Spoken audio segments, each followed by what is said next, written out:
On December 23rd, 2011, Swedish developer Dennis Vukanovic, known more commonly as Developer, released his very first game, Bar Guy, for mobile devices. Bar Guy is a game where you try to pick up girls at a bar, and it looks like this.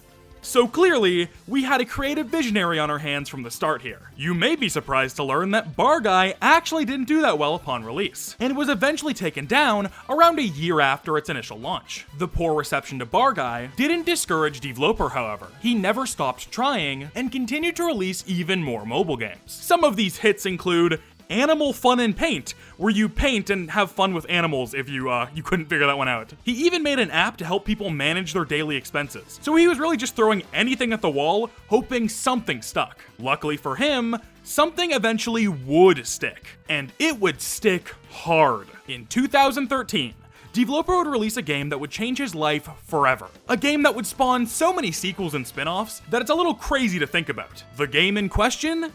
Slendrina. What, you're thinking it was me, Granny? No, we have a lot to talk about. Years after Slendrina released, however, Developer would put out another game that I'm sure you are all very familiar with. Oh, you know, just a little game called Granny. Let's not kid ourselves. We both know why we're here right now. This is the motherfucking Granny video, folks. It took almost a year of people begging me to make it, and a year of me lying saying I was gonna make it over and over again, but it's finally happening. We are wasting no time today. You've all been patient enough already, so strap in, folks. Let's talk about Granny. Okay, well, we actually have to talk about Slendrina first, since that's actually really important, but then we'll talk about Granny. Let's do this. So, what the hell even is Slendrina anyway? Let's take it back to the year 2013. After countless attempts developing random throwaway apps that pretty much got no attention, Developer decided it was time to finally make a change in his video game development strategy. About a year prior, Slender, the 8 Pages, and just Slenderman as a whole took the internet by storm. Like, I barely knew anything about Slenderman as a kid, outside of watching a few YouTube videos, and I was still obsessed with him for a little bit. I even dressed up as Slenderman for Halloween in either 2012 or 2013. I don't remember which year it was, and yes, it was very, very embarrassing. And no, I don't have any pictures of it, don't ask. The point is, Slenderman was taking over the internet. Developer clearly saw this and decided to ride the Slenderman wave before it started to die down. Thus, Slendrina was born. Using his skills he had learned throughout developing other mobile games, Developer created Slendrina as his own take on the Slenderman formula, and released it on both iOS and Android devices in 2013. This game, even if it is literally just a less technically impressive version of Slender the 8 Pages, did very well for Developer, and gave him his real first hit of his soon-to-be video game career. Just looking at Slendrina on a very surface level, it kinda just looks like a gender-swapped take on Slenderman and nothing else. However, Developer had other plans for Slendrina. Plans that nobody could have seen coming after that original game released back in 2013. He didn't just make a sequel or two and call it quits. No. Developer decided to make 9 other Slendrina games over the course of years. These 10 Slendrina games would directly lead to Granny itself, not only being similar in gameplay, but also taking place in the same universe. That's right, Slendrina and Granny are actually all connected, which means that Granny is technically a spin-off of Slenderman fanfiction. That might be one of my favorite facts about this entire series, because it makes it sound genuinely insane. It wears that Slendrina badge with honor as well. There are countless appearances from Slendrina characters in the 3 Granny games, as we'll go over later in this video. You can definitely play the Granny games without any knowledge of Slendrina. I'm sure hundreds of thousands of people have, but it definitely elevates the experience if you play through that series first. Alright, so since there are 10 of these fucking games to go over, and I would rather not spend 30 minutes of my Granny video on Slendrina, I'm going to quickly go over each game and go over what they bring to the greater Slendrina and Granny universe. Most of these games have the same exact gameplay, and if you've even just seen gameplay of Slender the 8 Pages before, you already know how this shit plays. Find a set amount of items on a map, don't look at Slendrina for too long, basic shit. Some of the later Slendrina games shake up the gameplay formula a bit, and I'll be sure to mention those shakeups as they appear, but for the most part, I actually want to focus on the story here. I'm sure you all at home are significantly more curious about how this Slenderman fanfiction leads into the Granny series anyway. I was in that boat not too long ago, my dear viewers, and now I will pass that knowledge off to you. Let's do this. What better place to start than the game that started it all, Slendrina. You walk around maps, find objects, avoid looking at Slendrina, then find the exit. That's it. Riveting. Being serious though, this game serves as an important turning point in developer's career, and it's super cool playing his very first horror game, knowing just how many more he would go on to make in the future. It's clunky, really boring, and somehow significantly less visually appealing than the other Slendrina games, but literally none of that actually matters. This game also has like zero story relevance for Granny, so we're moving on. So we're gonna talk about the next Slendrina game, right? Wrong! Time to introduce a video gimmick! I want to do my best to make sure that this definitive Granny video is jam-packed with as much Granny information as humanly possible, even if said information doesn't really fit into the natural flow of the video. That's why I'm introducing Granny Facts. Randomly throughout this very video you're watching right now, I will interrupt myself with a random Granny fact that loosely relates to what I'm currently talking about. Some of these will just be random things I noticed while doing research, and others will be from the trivia sections of the various Granny wikis. So huge shout out to the Granny soldiers out there who've spent their lives documenting random Granny information that the average person will never learn throughout their life. You never know when I'm gonna hit you with a Granny fact. It could be at the end of a segment, in the middle of a segment, or it could be right in Granny Fact. The original Slendrina features multiple different maps to play on, something that actually isn't super common for most of the Slendrina series. Because of this though, the first Slendrina game is one of the only games in the Slendrina series to technically have different endings depending on the map you're playing on. Two of these endings involve collecting multiple keys to open a single door and collecting multiple parts to fix a broken getaway car. Funny enough, both of these ending ideas would essentially be reused and expanded upon in the first Granny game. It's just cool to think that, even years later, those basic gameplay ideas stuck with the developer long enough to use them in a more refined way later on. Anyway, on to the next Slendrina game, Slendrina the Cellar. Similar to the first game, Slendrina the Cellar is pretty basic in nature. However, a lot of the jank from that first game is fixed in this entry. There really isn't much here in terms of story or connections to Granny. It's pretty much just a better version of that first game. Better movement, better map design, slightly more interesting gameplay. It's pretty much just a second attempt at the same exact game. And I think it does a very good job at being that. This is the final game in the Slendrina series to have multiple maps to explore as well, which actually ends up being an overall positive for the rest of the games moving forward. Even if there are less maps in the future Slendrina entries, the individual maps they do have are a lot better, and the games definitely get more interesting because of that. But yeah, Slendrina the Cellar is absolutely an improvement over that first game. Granny Fact. You may have noticed that all my footage for the Slendrina games used in this video features an overlay for mobile controls. That's because I decided to play all the Slendrina games using an Android emulator to try and get the most accurate experience possible for these games without actually using a phone. I'm an iPhone user these days, and multiple of the Slendrina games are actually not on the Apple App Store anymore, including the very first one, which is kind of an issue for me. Thankfully, all the games are still in the Google Play Store and work perfectly fine on an Android emulator with a little bit of work. Now, some of the Slendrina games have paid versions on the Google Play Store that remove the ads that are featured in the free versions. However, since not every game has a paid version, I decided to just stick with the free versions for every game. Consistency. Thankfully, these ads only play if you die or win, so they're never super intrusive or anything.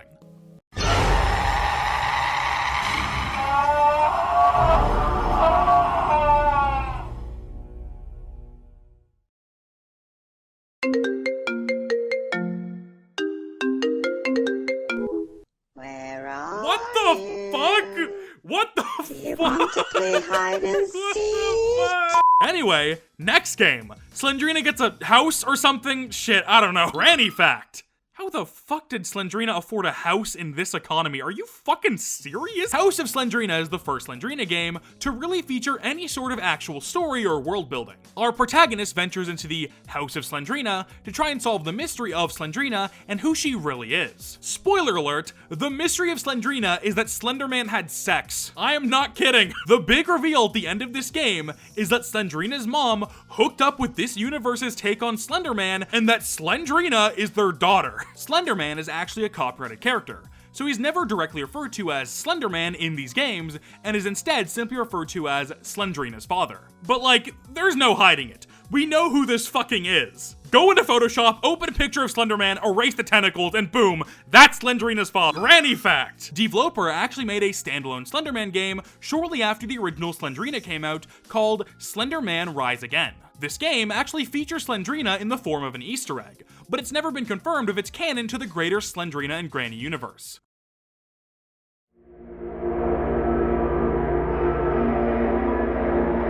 This game is currently unplayable on modern iOS devices, since it was never updated, and it was taken down from the Google Play Store a while ago also. There's been no real effort from developer to try to get this game back up and available for download again, so it's pretty safe to say it doesn't really matter to the greater Slendrina canon. Anyway, House of Slendrina is very much an okay game, and is really only notable for Slenderman sex and the fact that this is the first game to feature a single map rather than multiple. Next game! Slendrina Asylum is the first game in this series to really try to mix up the standard Slendrina gameplay seen in the previous entries. Multiple enemies to deal with, a health bar system, and closets you can try to hide in to stay safe. Minus the health bar system, all of these new additions are things we'll end up seeing in Granny later down the line, which is kinda cool. The new secondary threat that this game introduces is actually Slendrina's mother, who has been in multiple of the previous games, but never really had a prominent role up until now. She kinda just acts like a rough version of Granny's AI, chasing the player around if they get spotted by her, and being able to lose her just by running away or hiding in closets. Now, she's not very good here. Hiding from her might be the most useless shit ever, at least in my experience, but it's still cool to see the ideas that would eventually become Granny being formed here. Other than that though, it's pretty much just the same shit as the other games, but the attempt to freshen up the formula is definitely appreciated. Oh yeah, Slendrina also gives birth in this one. I don't know. Don't question it. I'm sure it'll be important later. The next game in release order is Slendrina 2D, which is a fine game overall, but it looks like this?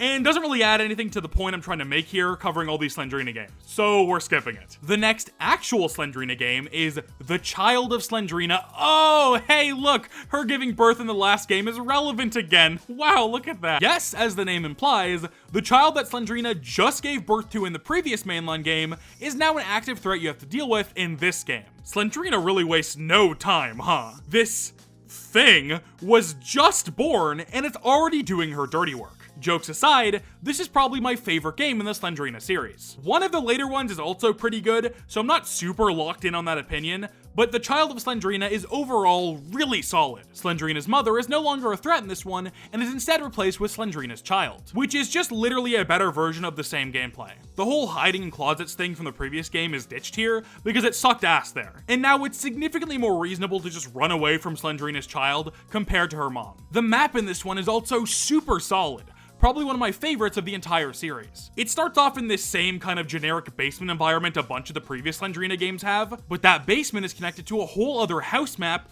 where you need to avoid Slenderman instead of Slendrina. It's pretty freaking cool. This one also has some really fun scripted scares, which have been in most of the previous games, but they're done really well here. The whole building rumbling at the end when you're trying to escape, a TV quickly turning on to scare you, Slendrina's child in a crib that jump scares you if you walk too close to it. It's all fun shit. Granny fact! The beginning of The Child of Slendrina has the player locked in a jail cell. The only way out of this cell is finding a hidden key in the room to open the door and continue forward throughout the basement area. This exact same setup for a game opening is revisited all the way in developer's final game as of making this video, Granny 3. That game starts off with the player stuck in a jail cell and having to find a way to escape. In that game, it's a lockpick instead of a key, but the setup is nearly identical, which I think is a super cool callback. Next up is Slendrina The School, and I'm just gonna keep it a stack with you. This game is really boring and kind of sucks ass. It's a really weird step back in quality from The Child of Slendrina in so many ways. I literally had to double check if it was released after that game. There's really nothing of note in this game, other than the fact that this is the first appearance of Teddy, a plush toy that we'll become very familiar with once I start talking about the Granny games. Other than that though, super boring gameplay, super boring map, kinda neat ending. That's about it though. Next game. Slendrina the Cellar 2 is the only game in this series to be a titled sequel to a specific prior entry. This isn't a return to the old multi-map formula seen in that game. Instead, this one offers us the biggest singular map we've seen yet. Thankfully, a paper map is provided to actually keep track of where you're going, so even if this map is maybe a little too big, it's never that hard to get around it. You're probably wondering why this of all games got a direct sequel. Granny fact! The Slendrina games on the Google Play Store all have a considerable amount of downloads, probably way more than you'd think on first glance. They all average around 10 million to 5 million downloads, kinda just depends on which game it is. However, the most downloaded Slendrina game, by far, is the original Slendrina the Cellar, with over 50 million downloads. To put this into perspective, Granny has a little over 100 million downloads on the Google Play Store, making Slendrina the Cellar the most downloaded non-Granny game Developer has ever made. You can probably guess why Slendrina the Cellar got a sequel now. If I had to compare it to another game in this series that isn't the original Cellar game, I would say that this one plays the closest to the Child of Slendrina, but just a slightly worse version of that gameplay. It's still alright though, and I've officially run out of things to say about this game. We're moving on. When I mentioned earlier that I wasn't sure which game in the Slendrina series was my favorite, this was the game I was thinking of. Slendrina the Forest is one of the most interesting takes on the Slendrina formula to date, and it's arguable that out of any game from this series, this is the one that helped inspire Granny the most. Instead of just mindlessly walking around an empty environment trying to find the required items to escape, this time, the player has to visit multiple specific locations on one big map while they solve puzzles and enter codes to find and collect enough keys to open a coffin, which ends the game. This is very similar to the Granny gameplay we're going to talk about shortly. Those games are all about solving small puzzles in order to find items that will eventually lead to keys that help further whatever ending you're actively going for. Speaking of keys, once all the keys have been collected in Slendrina the Forest, and you open up the locked coffin, it's revealed that a Nosferatu-looking motherfucker is sleeping inside of it. On the top part of the coffin is a picture of this Nosferatu guy next to Slendrina and her child, pretty much confirming that these two got freaky sometime between House of Slendrina and Slendrina Asylum. Anyway, yes, this is Slendrina's husband, the final main character introduced in the Slendrina series, and we'll be seeing more of him in the final Slendrina game, Slendrina X. Granny fact: this is what Slendrina's husband's textures look like. There's nothing else to this fact, I just saw these on his wiki page and thought they looked funny, I don't fucking know, whatever. Slendrina X, released only a few months before Granny was released in 2017, is another entry in this series that ends up taking a new approach for the Slendrina gameplay. Unlike the previous game, which had a bit of randomization in terms of what items spawned where every time you started a new attempt, Slendrina X has one single path to completion that you can just repeat every single time you play the game. I think this is pretty obviously a bad change, and it was immediately reverted in Granny when that game came out. As for the actual game, once you figure out the path to completion, it becomes really easy to beat. However, this map is just way too fucking big and full of literally pointless rooms. This makes trying to figure out what to do a complete slog, especially if you don't have a weapon on you. That's right, for the first time in this series, we are given access to a weapon to temporarily kill threats that aren't Slendrina, which in this case is Slendrina's husband and his two identical pet spiders that can open doors for some reason. I don't know what they're on crack or something, I don't know. Said weapon is a sword, which can be found on the very top floor of the castle that Slendrina X takes place in. And once you have it, all the secondary threats become pretty easy to deal with. Without it though, all these guys are a pain in the ass to work around, and will often block you from going in a direction you were going in. Once you get past that initial hurdle of getting the sword though, the rest of the game is pretty much a cakewalk as soon as you figure out the first place you're supposed to go to. The game will literally start marking where you need to go on the map after a certain point, and at that point, it's just GG's, it's pretty easy. Slendrina X is also the only game in both the Slendrina and Granny series to feature a final boss fight at the end of the game. In the boss fight, you have to try and trap Slendrina in a book by looking directly at her with the book in your hands. But you need to do this while also being aware of your health and fending off giant heads of Slendrina's mother. Once you finally trap Slendrina in the book, you leave the castle while everything goes to shit, leaving the book behind for some reason. I don't know if that was a really smart idea. Maybe you should have taken the book, I don't know, With that, the Slendrina series comes to a close. Considering that the last entry in this series came out in 2017, and that the Slendrina storyline was just continued in the Granny games anyway, I highly doubt we are ever getting another entry in this series. Not that I don't want that to happen though. I think it'd be really cool to see developers take on the Slendrina formula again in a post-Granny world. You could argue that game does exist though, and we'll get to it much later in this video. Anyway, I'd go on a whole spiel here about Slendrina's legacy and whatever, but it literally isn't even done yet in this point of the timeline. So much stuff from these games, whether it be the characters or gameplay ideas, are carried over into the 3 Granny games. Hell, like I've said before, the Granny games are literally just continuations of the storyline seen in the Slendrina series. We are not done with this shit anytime soon. So, why waste any more time? I've been putting this off for far too long. It's time for to talk about Granny. How do I even start this section, man? I mean, this moment has almost been a year in the making, and I only get one shot to start this off on the right foot. The amount of pressure this project has put on me is more than any other video I've ever made. I can't mess this up. After some careful consideration, I think there's only one way to do this. Granny was released on the Google Play Store on November 24th, 2017. Just like all of developers' games before, Granny was built to be played on mobile devices. However, unlike his other games, Granny actually ended up getting a PC port. The PC version of this game, and its sequels, are pretty easily the definitive ways to play the Granny series. Not only do they look slightly better, but they also have some very small gameplay changes here and there that just improve the overall experience. If you couldn't guess, the PC ports are the versions I'll be playing for this video. With that out of the way, what the hell even is Granny? Granny stars the one and only Granny. If you want to know where she fits on the Slendrina family tree from earlier, Granny is the mother of Slendrina's mother, which would then make Granny the grandmother of Slendrina specifically. I don't know if that was intentional or not, but I like the fact that Granny's name technically still fits into the character naming scheme set up by the Slendrina series, where everyone who is not Slendrina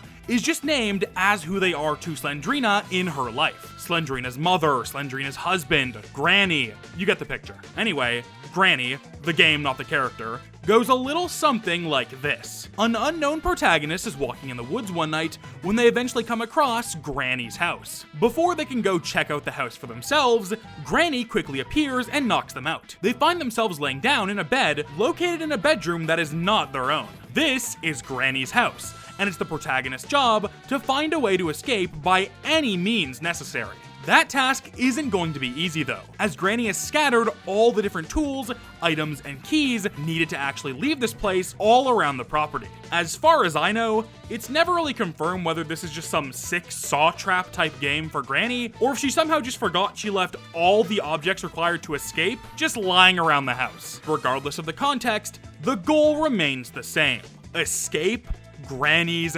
house. Successfully do this within the span of 5 in-game days, and the protagonist is free to leave the house with their life. Fail to escape the house within 5 in-game days, and Granny will brutally kill them, ending the game. That's the basic rundown of Granny. It's pretty much a light survival horror game with a bunch of small puzzles to solve as you try to find all the parts necessary to escape Granny's house. I think the concept alone is already pretty cool, but the execution takes this project to a whole other level, and I can 100% understand why this game got so popular. I think Granny's reputation these days has kind of been tarnished by just how much kid slop YouTube content was milked out of it. But ignoring all of that, there is genuinely a really fun, tense, and interesting game here. It's not perfect, but I would be lying if I said I didn't thoroughly enjoy my time playing Granny. I really don't know what people assumed my opinions on this series were going to be, but yeah, I fuck with this game and its sequels a lot. We have a lot to go over here, considering there are 3 of these games, and all of them have way more content than any of the Slendrina games did. So let's not waste any more time and actually get into this shit. This is Granny.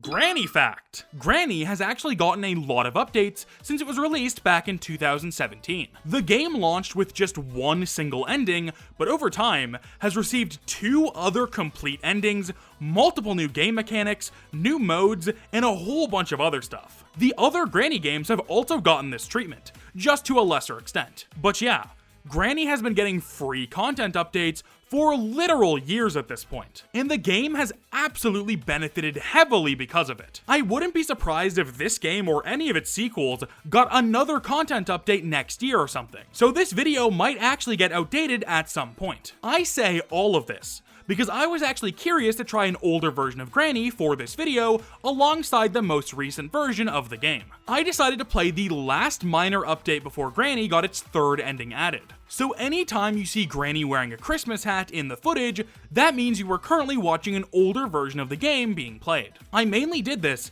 because the third ending I mentioned adds a lot more shit you need to worry about for the other endings as well. So I wanted to see if a version of the game before that ending was added would be more enjoyable for completing the game's basic endings. Spoiler alert, it really wasn't. Granny versions prior to the third ending update play a lot worse thanks to the crawl, an essential tool for traversal in the game, being complete garbage. In the current version of Granny, the crawl speed is essentially the exact same as the walk speed. However, these older versions make you really slow when you crawl, which ruins the flow of the game's movement in my opinion. The reason for this is because crouching used to make the player a lot harder for Granny to see, so being able to move fast while doing it would have been a little bit broken. I think the current version of Granny is a much better take on how crouching should work in these games, and I think overall, this was a good change. Even if the current version of the game makes finding some items for some endings a tiny bit harder, thanks to the extra spawn points added,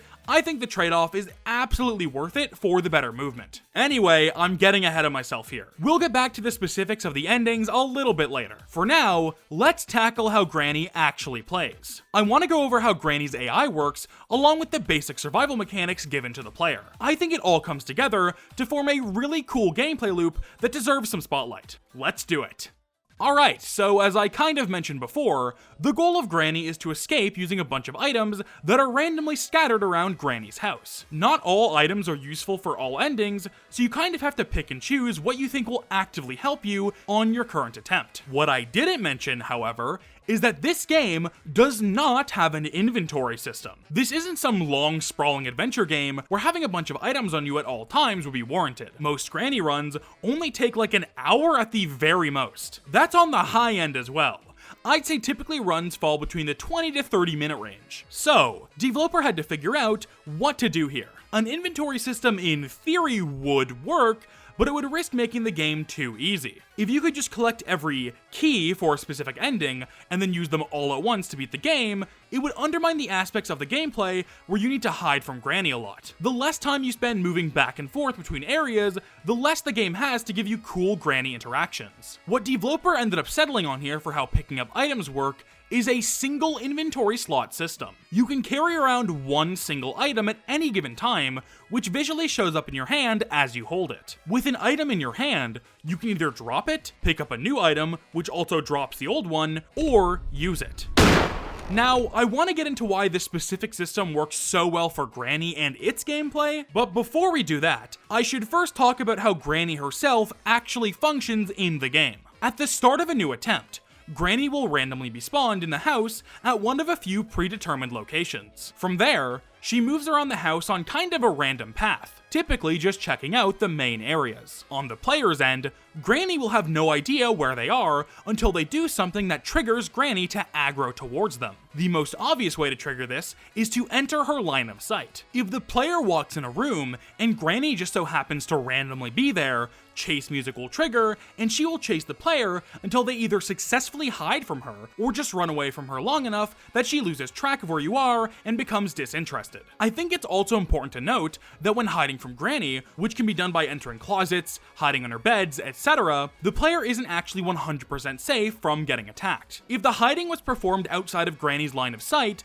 the player is totally safe and Granny will leave them alone. However, if Granny sees the player hide, she will stop for a second before attacking them. Getting attacked by Granny will make the game move forward one day, bring the player back to the bedroom, and will make the player either limp or put blood effects on their screen. That limp effect that I mentioned can also go into effect if you fall from a certain shortcut in the bathroom more than once during a run. So that's also something to note. As I briefly mentioned earlier, there are 5 total days in a Granny run before it's game over for real, so it's obviously best to try and avoid getting attacked at all times. Okay, that was a bit of a tangent, but all of that information is super important just to get a feel for the game. Anyway, where was I? Oh yeah! What things make Granny super pissed off? So, we have being caught in her line of sight, which we just went over, but if that was the only thing that made her go after you, the game would be pretty easy, all things considered. You really wouldn't be in active danger at all times while in the house. Developer's solution to this was to try and implement a game mechanic that he'd never really messed around with before. That mechanic?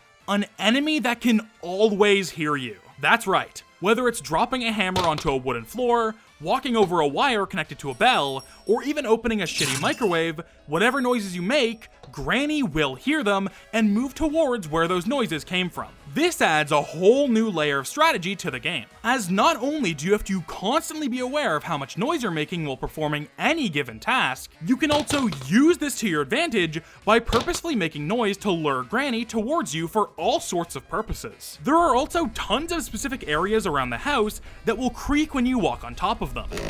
These are known as creaking floors, and are in the same locations every single time you play the game. Obviously, these are kind of annoying as fuck, but the more you play the game, the more you learn their placements and how to avoid them. Alright, we can finally loop this back around to the inventory system now. Hope you didn't forget about that, it's been a minute. Because Granny limits the player to holding only one item at a time, that means the player also has to be hyper aware of how much noise said items will make when they're placed down or swapped out. For example, let's say you're playing Granny and you're going for the main ending, aka the front door ending. The final step of this ending is to use the master key to unlock the door and successfully escape. The master key is completely useless until all other locks on the front door are removed first, meaning there is a very good chance you'll find this item way before you actually need it. Since Granny has no real inventory system, it's probably strategic to pick up the key when you find it and move it over to the front door so that you can pick it up again quickly when you do need it right before the end of the game. However, in order to put that key down by the door, you're gonna have to make some noise. So you need to be aware of that and move to a safe area as soon as you place the key on the ground. That kind of quick decision making and preparation literally wouldn't be in this game if you could carry everything all at once. There would be no risk in picking up the master key earlier than you needed in the run. It would be all the reward with significantly less of the risk. That's part of the reason I love this game so much. I like that pretty much every single step you take towards making progress on an escape also hinders you in some way. It really keeps you on your toes while also feeling fair. There are many areas on the map where Granny can't get you at all, and there are also a few areas on the map that make little to no noise when you place an object down on them, such as dirt or on top of beds. This helps keep the gameplay tense when you're in the middle of trying to solve a quick puzzle or grab an item, but also gives you time to breathe in these safe areas while you plan out what your next move is. The gameplay fundamentals are very good here.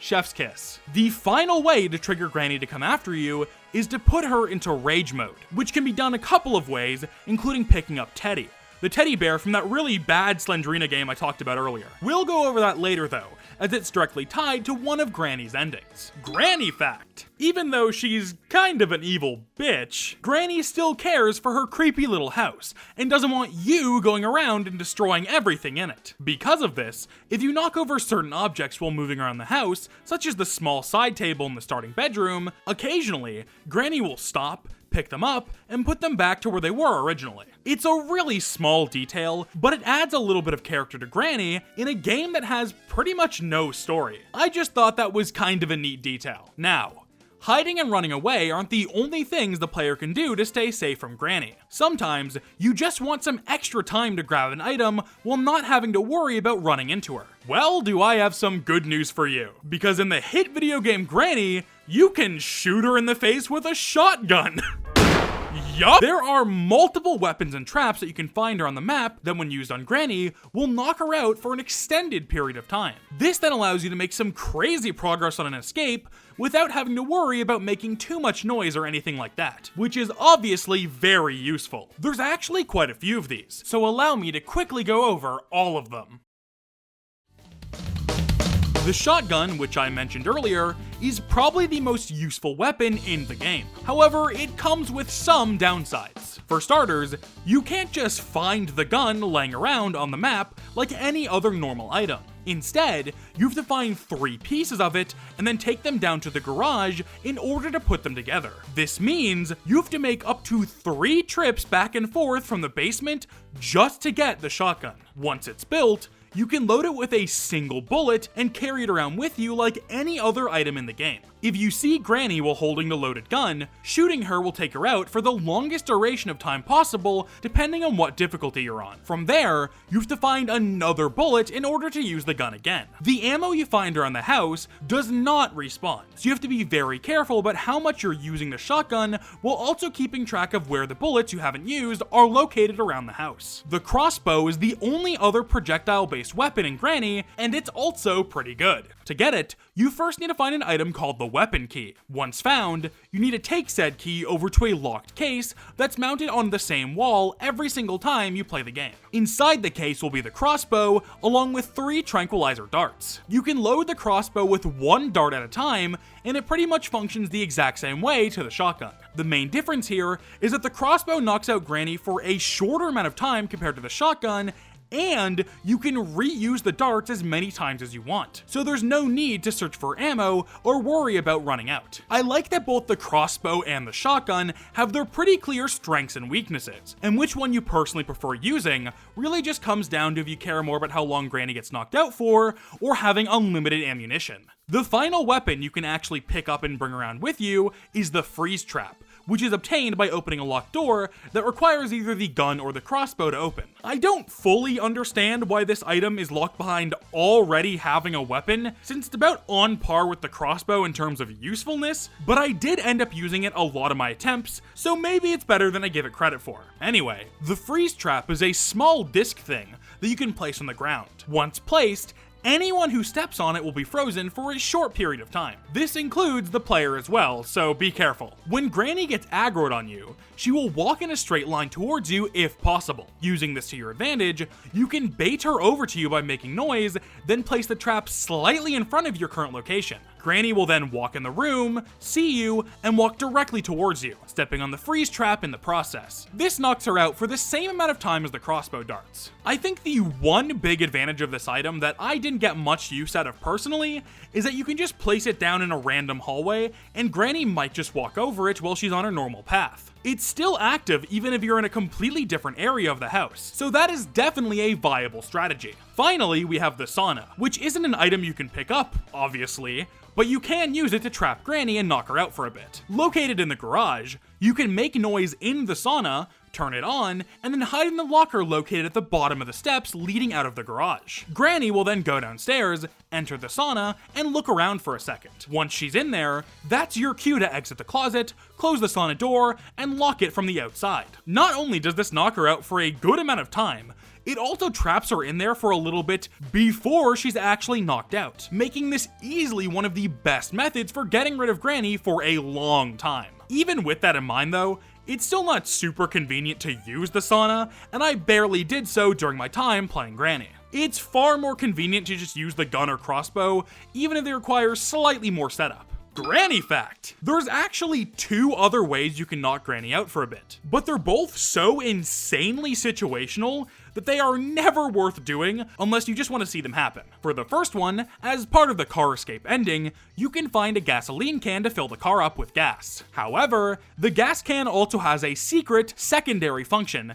that most players will never see happen in-game. Just like in real life, if you shoot the gasoline can with the shotgun, it will explode. If you do this in front of Granny, it will knock her out just like the normal shotgun. However, doing this will permanently remove the gasoline can from your current attempt. So not only does this remove a mandatory item for one of the endings, there is also like 0 extra incentive to do this. It is very funny though, and I'm glad that it's in the game. The other very situational way to knock out Granny is to run her over with the car when you're about to escape the house with it. I had to look far and wide for footage of this, because I legitimately did not believe it was even real for a bit. You don't know how many YouTube videos are out there titled, "I ran over Granny with the car," that don't actually knock her out when they run her over. Thankfully, I did find one YouTuber who actually ended up doing this when backing up the car. So shout out to Dennis for actually proving to me that this is a real thing in the game. I should probably open the garage first. Oh, that's not good.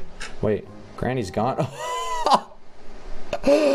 Oh man, I got her! Even though it is real, this is such a pointless way to knock out Granny. Like, if you're already in the fucking car, you're probably about to beat the game anyway. It's funny that it was coded at all though, so I guess I have to give developer some props for that. Now, the player has all these weapons and traps to knock out Granny. But does Granny have anything to screw over the player? Well, yes actually. She has bear traps. Granny, for some inexplicable reason, just has unlimited bear traps at her disposal. She often only drops them down after successfully hiding from her, but I swear to God, sometimes she just randomly places them on the ground for no reason as a big fuck you. If you accidentally step on a bear trap, you'll be stuck until you free yourself by holding down a button for long enough. This is something you don't want to get caught in while in the middle of a chase. That time it takes for you to get unstuck is enough time for Granny to catch up to you and knock you out. Bear traps will eventually just deactivate after around 3 minutes, and can also be disabled just by dropping an item on them, which is something I did not know until researching just now. That probably would have been useful to know like a month ago. There's technically one more weapon in Granny that I haven't mentioned yet. However, unlike all the other ones, this weapon doesn't actually knock Granny out for any amount of time. By finding the remote control item and then opening up the small closet under the main staircase, you can find a small bottle of pepper spray. It has limited uses and can make Granny blind for a short period of time. She pretty much just stops being aggroed on you and wanders around like an idiot for a little bit. It's not super useful, all things considered. I guess if it's a super early game and you have access to no other weapons yet, the pepper spray is a decent holdover, but that's about it. I'm also gonna throw this here because I don't really know how else to mention it, but on the easier difficulty options, you can gain an extra day at Granny's house, aka an extra life, if you successfully find all the pieces of a picture and put them together in the basement. Low-key though, this is kind of just a waste of time, and it's way more beneficial to just get better at the game rather than trying to locate all these picture pieces every single run. Anyway, we're done now. That's pretty much the main gameplay that Granny has to offer. We're not completely done talking about this game quite yet though. There's still a few more things I want to go over. For starters, the map design in Granny 1 is probably the best in the entire series. It's a pretty big map, all things considered, but it still feels super manageable to traverse, and there are so many little shortcuts you can quickly move around the map with. My favorite part of the map by far is this small tunnel in the basement that leads to a set of stairs on the other side of the house. This is the perfect area to bait Granny with noises, then quickly move to a completely different part of the house and gain some good distance between each other. This entire section is actually blocked off from one side on extreme difficulty, which makes the game a lot harder and makes me much sadder. The other two maps in the other Granny games are missing a lot of these cool secret pathways and shortcuts, and they feel a lot worse to play around because of it. Something that you've probably been waiting for me to talk about are the visuals, considering that they're definitely a little rough. Like, if someone were to come up to me and say, "Hey man, the Granny graphics look like shit," I would have a hard time arguing with them. However, there's a certain charm that Granny's visuals have that I think actually makes the game stand out in a unique way. Pretty much every developer game post Slendrina looks like this. It's essentially his signature style at this point. Like, yeah, it doesn't look amazing, but it has soul, which is all that truly matters in my heart of hearts. Granny fact. Okay, this is more of an yeah fact, but it's also kind of a Granny fact, so stick with me here. If you're already familiar with Granny and its community to some extent, you may have noticed that the Granny design from the fan remake simply titled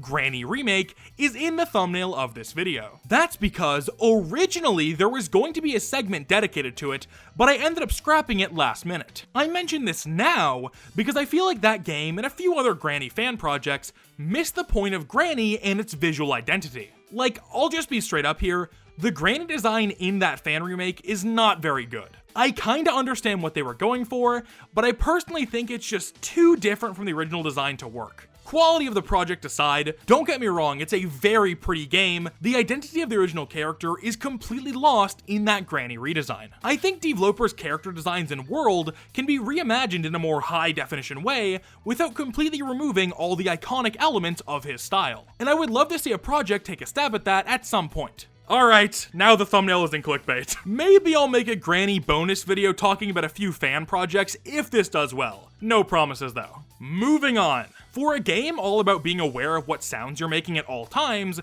the sound design in Granny isn't really anything to write home about. The ambient music is fine, the actual sound effects are fine, even Granny's iconic voice lines are admittedly just fine. It's very funny when Granny says some dumb shit like, "Wanna play hide and seek?" or whatever, but that's pretty much it. I think one of the bigger issues with Granny is that Granny, the character, doesn't really have any good audio cues to let you know when she's approaching an area. This makes it super easy to turn a corner and just accidentally run into her, which can sort of feel unfair at times. Maybe if her footsteps were slightly louder, or if she had certain voice lines or made certain sounds when she was close to the player, this would be less of an issue. Even if this was something restricted to easier difficulty options, I think it'd be a good compromise. One more thing I want to talk about before we get into the last bit of this section here is just the moment-to-moment gameplay. I referred to finding a lot of the items as puzzles earlier, which is kind of true, but also not at all. It really just boils down to finding out which items do what, which is pretty self-explanatory. It is kind of like a puzzle in that right, but you'll rarely be scratching your head trying to find out what an item is used for. I think the worst part of a system like this, where there are so many items on one map and only some of them are useful for some of the endings, is that it can feel like a real kick in the nuts when you spend a long time opening up something with multiple keys, only to find out the reward for doing all of that was an item exclusive for a different ending. That's why I'm a big fan of the items that are useful on multiple endings. It keeps things balanced to a degree by limiting the number of useless items on any given run. Still though, shit like the Playhouse item spawn, where you need to find and bring over 3 individual items just to see what's inside of it, is a bit much. There's a lot of cool little item interactions that I can't get into here because I'd be here all day. But overall, you can tell a lot of care went into the individual items, even outside of the ones that are directly used for the various endings. Speaking of the various ending, the door escape ending is the original and only ending Granny had to offer when it launched back in 2017. It's my favorite ending of the 3 just for how straightforward it is. It's very obvious immediately what items are needed to open the various locks on the door, and finding those items is typically not super hard. The biggest downside to this ending in particular is the area in which the front door is located leaves you pretty vulnerable. Not only are there 4 different directions Granny could come at you from, there's also a bell tripwire in the middle of the room that you have to be cautious of the entire time. Another good thing about this ending is just how many of the keys required for it are also used for other things in the game anyway. The hammer is used for multiple different sections around the house to knock down wooden planks and gain access to different areas. The wire cutters are used to gain access to the item trapped in the jail cell, and the padlock key is also used for the car ending. It makes all the items needed to escape through the door feel super useful throughout almost the entire run. Finally, we have to talk about Teddy again. I briefly mentioned earlier that Teddy was tied to one of the endings, and that ending would indeed be the door ending. However, you actually don't need Teddy to unlock the door and escape the house. Teddy is specifically required if you want to unlock the secret ending that only plays when you place Teddy in a crib upstairs and then leave through the front door. Sounds easy enough, right? Well, do you remember when I was talking about all the ways to aggro Granny and I mentioned Teddy being one of them? Yeah, so whenever you pick up Teddy, Granny will immediately enter rage mode. This means she will know exactly where you are, your heart will begin to beat super loud in game, and her eyes will become fully red. As long as you are holding Teddy, Granny will stay in rage mode and never stop chasing you. Obviously, there's a bit of an issue here, considering we need to get Teddy from here all the way to here. So, what's the best way to go about it? Like most things in life, violence. If you just knock out Granny first using any of the weapons or traps we've previously talked about, she won't be able to enter rage mode, and you should have enough time to grab Teddy and bring them upstairs. Placing Teddy in the crib will trigger a small cutscene where none other than Slendrina herself shows up as a fucking Star Wars Force ghost. Exiting out the front door after doing this will also slightly change the ending to include Slendrina. It's nothing crazy, but it's a cute little Easter egg. Next, we have the car escape ending, which is pretty easily my least favorite. I like how much time you have to spend in the garage for it, since that's one of the best places to trick Granny's AI into going the long way around the car, but other than that, this one is kind of a slog. You need pretty much the same amount of items as the door ending to get the car up and running, but the majority of them are useless for other parts of the game and are literally just for this specific ending. So it's an equivalent amount of items to collect, but with less than half of the usefulness that the door ending items have. That means you have to collect more items overall with little to no upside. It serves as a good hard mode, I guess, but the game already has difficulty options built in, so I personally would have preferred if all the escape routes were balanced around each other slightly better. Finally, we have the newest ending added to Granny as of the time I'm recording this. The Spider Cellar ending. This ending is definitely the most unique, as it serves a completely different type of challenge compared to the normal Granny gameplay. Here's the gist of it. You have to find a book located somewhere around the house. Once the book has been found, you need to take it over to Granny's bedroom and place it on a podium hidden inside of a secret bookshelf entrance. Inside of this secret room is Slendrina's mother for some reason, who has been hung up and left to rot in this random ass location. The book kinda does look like the book used to capture Slendrina and Slendrina X, but I'm not sure if that's actually what it's supposed to be in canon, or if it's just the same model being reused. Oh yeah, speaking of Slendrina's mother, Granny fact! Slendrina's mother's face texture is actually not an original image created by Developer, but it's also not some stock image from a generic horror pack or something either. No.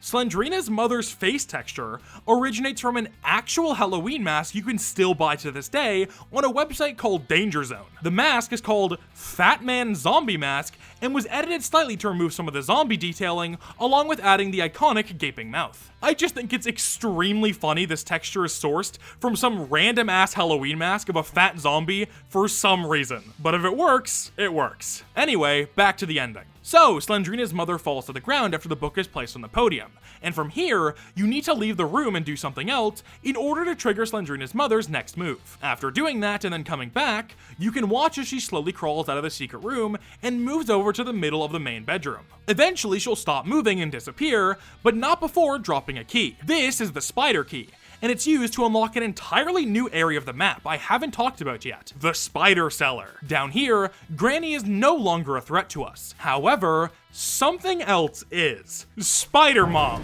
aka Slendrina's mother as a freaky ass spider. Unlike Granny, she can't hear anything and will ignore any noises you make. That is, unless she enters rage mode, at which point she functions identically to Granny's rage mode. All Spider Mom does when she's not ticked off is wander around the tight corridors of the cellar, and if she sees you, she chases after you. Weapons and traps are pretty much useless against her, so it's really just up to you to figure out the best way to get around her. I think Spider-Mom is a pretty good addition to the game, and it definitely helps make this specific ending way more unique than the other ones, considering just how much time you're gonna have to spend down here. The exit here is in a room near the end of the spider cellar, and it requires the least amount of items out of any of the endings. This is balanced out by the fact that you have to go back and forth throughout the spider cellar multiple times in order to successfully bring all the required items over to the exit room. Thankfully, Spider-Mom can't actually enter the room where the exit is, so once you have everything in there and ready to go, it's just smooth sailing. And that, my friends, is every single Granny ending. Pretty decent variety in this one. There's a few other things we could talk about here, like the harder difficulty options, nightmare mode, and some of the other smaller things, but none of those are that crazy, being fair. Like, you wanna know what nightmare mode is? It's literally granny.exe, where the entire house and all of the characters are fully coated in blood. And there's evil fucked up ghost rats that do ghost rat things, like bite you and alert Granny to your location. Fucking ghost rats! We've been on this game for long enough. It's time to wrap up here. But don't worry, folks, because the fun isn't over yet. We've still got 2 more of these things to go over. It's time to shift our focus to the next installment, Granny Chapter 2. Actually, before we do that, I think there's something else we can do first. Hey kids, it's me, Puppet, yeah! Yeah, today I'm gonna be showing you all these cool Granny toys that I bought for a very reasonable price on eBay! This is gonna be so much fun! Yay! Yay! Yay! What the fuck are you doing? You know, I was kind of doing like a Puppet Steve bit. I have asked you to make this video for almost a year straight, and this is how you do it? Get your shit together right now. All right, yeah, you're right. Anyway, why do you look like that? I'm leaving. Okay then. let's review some toys.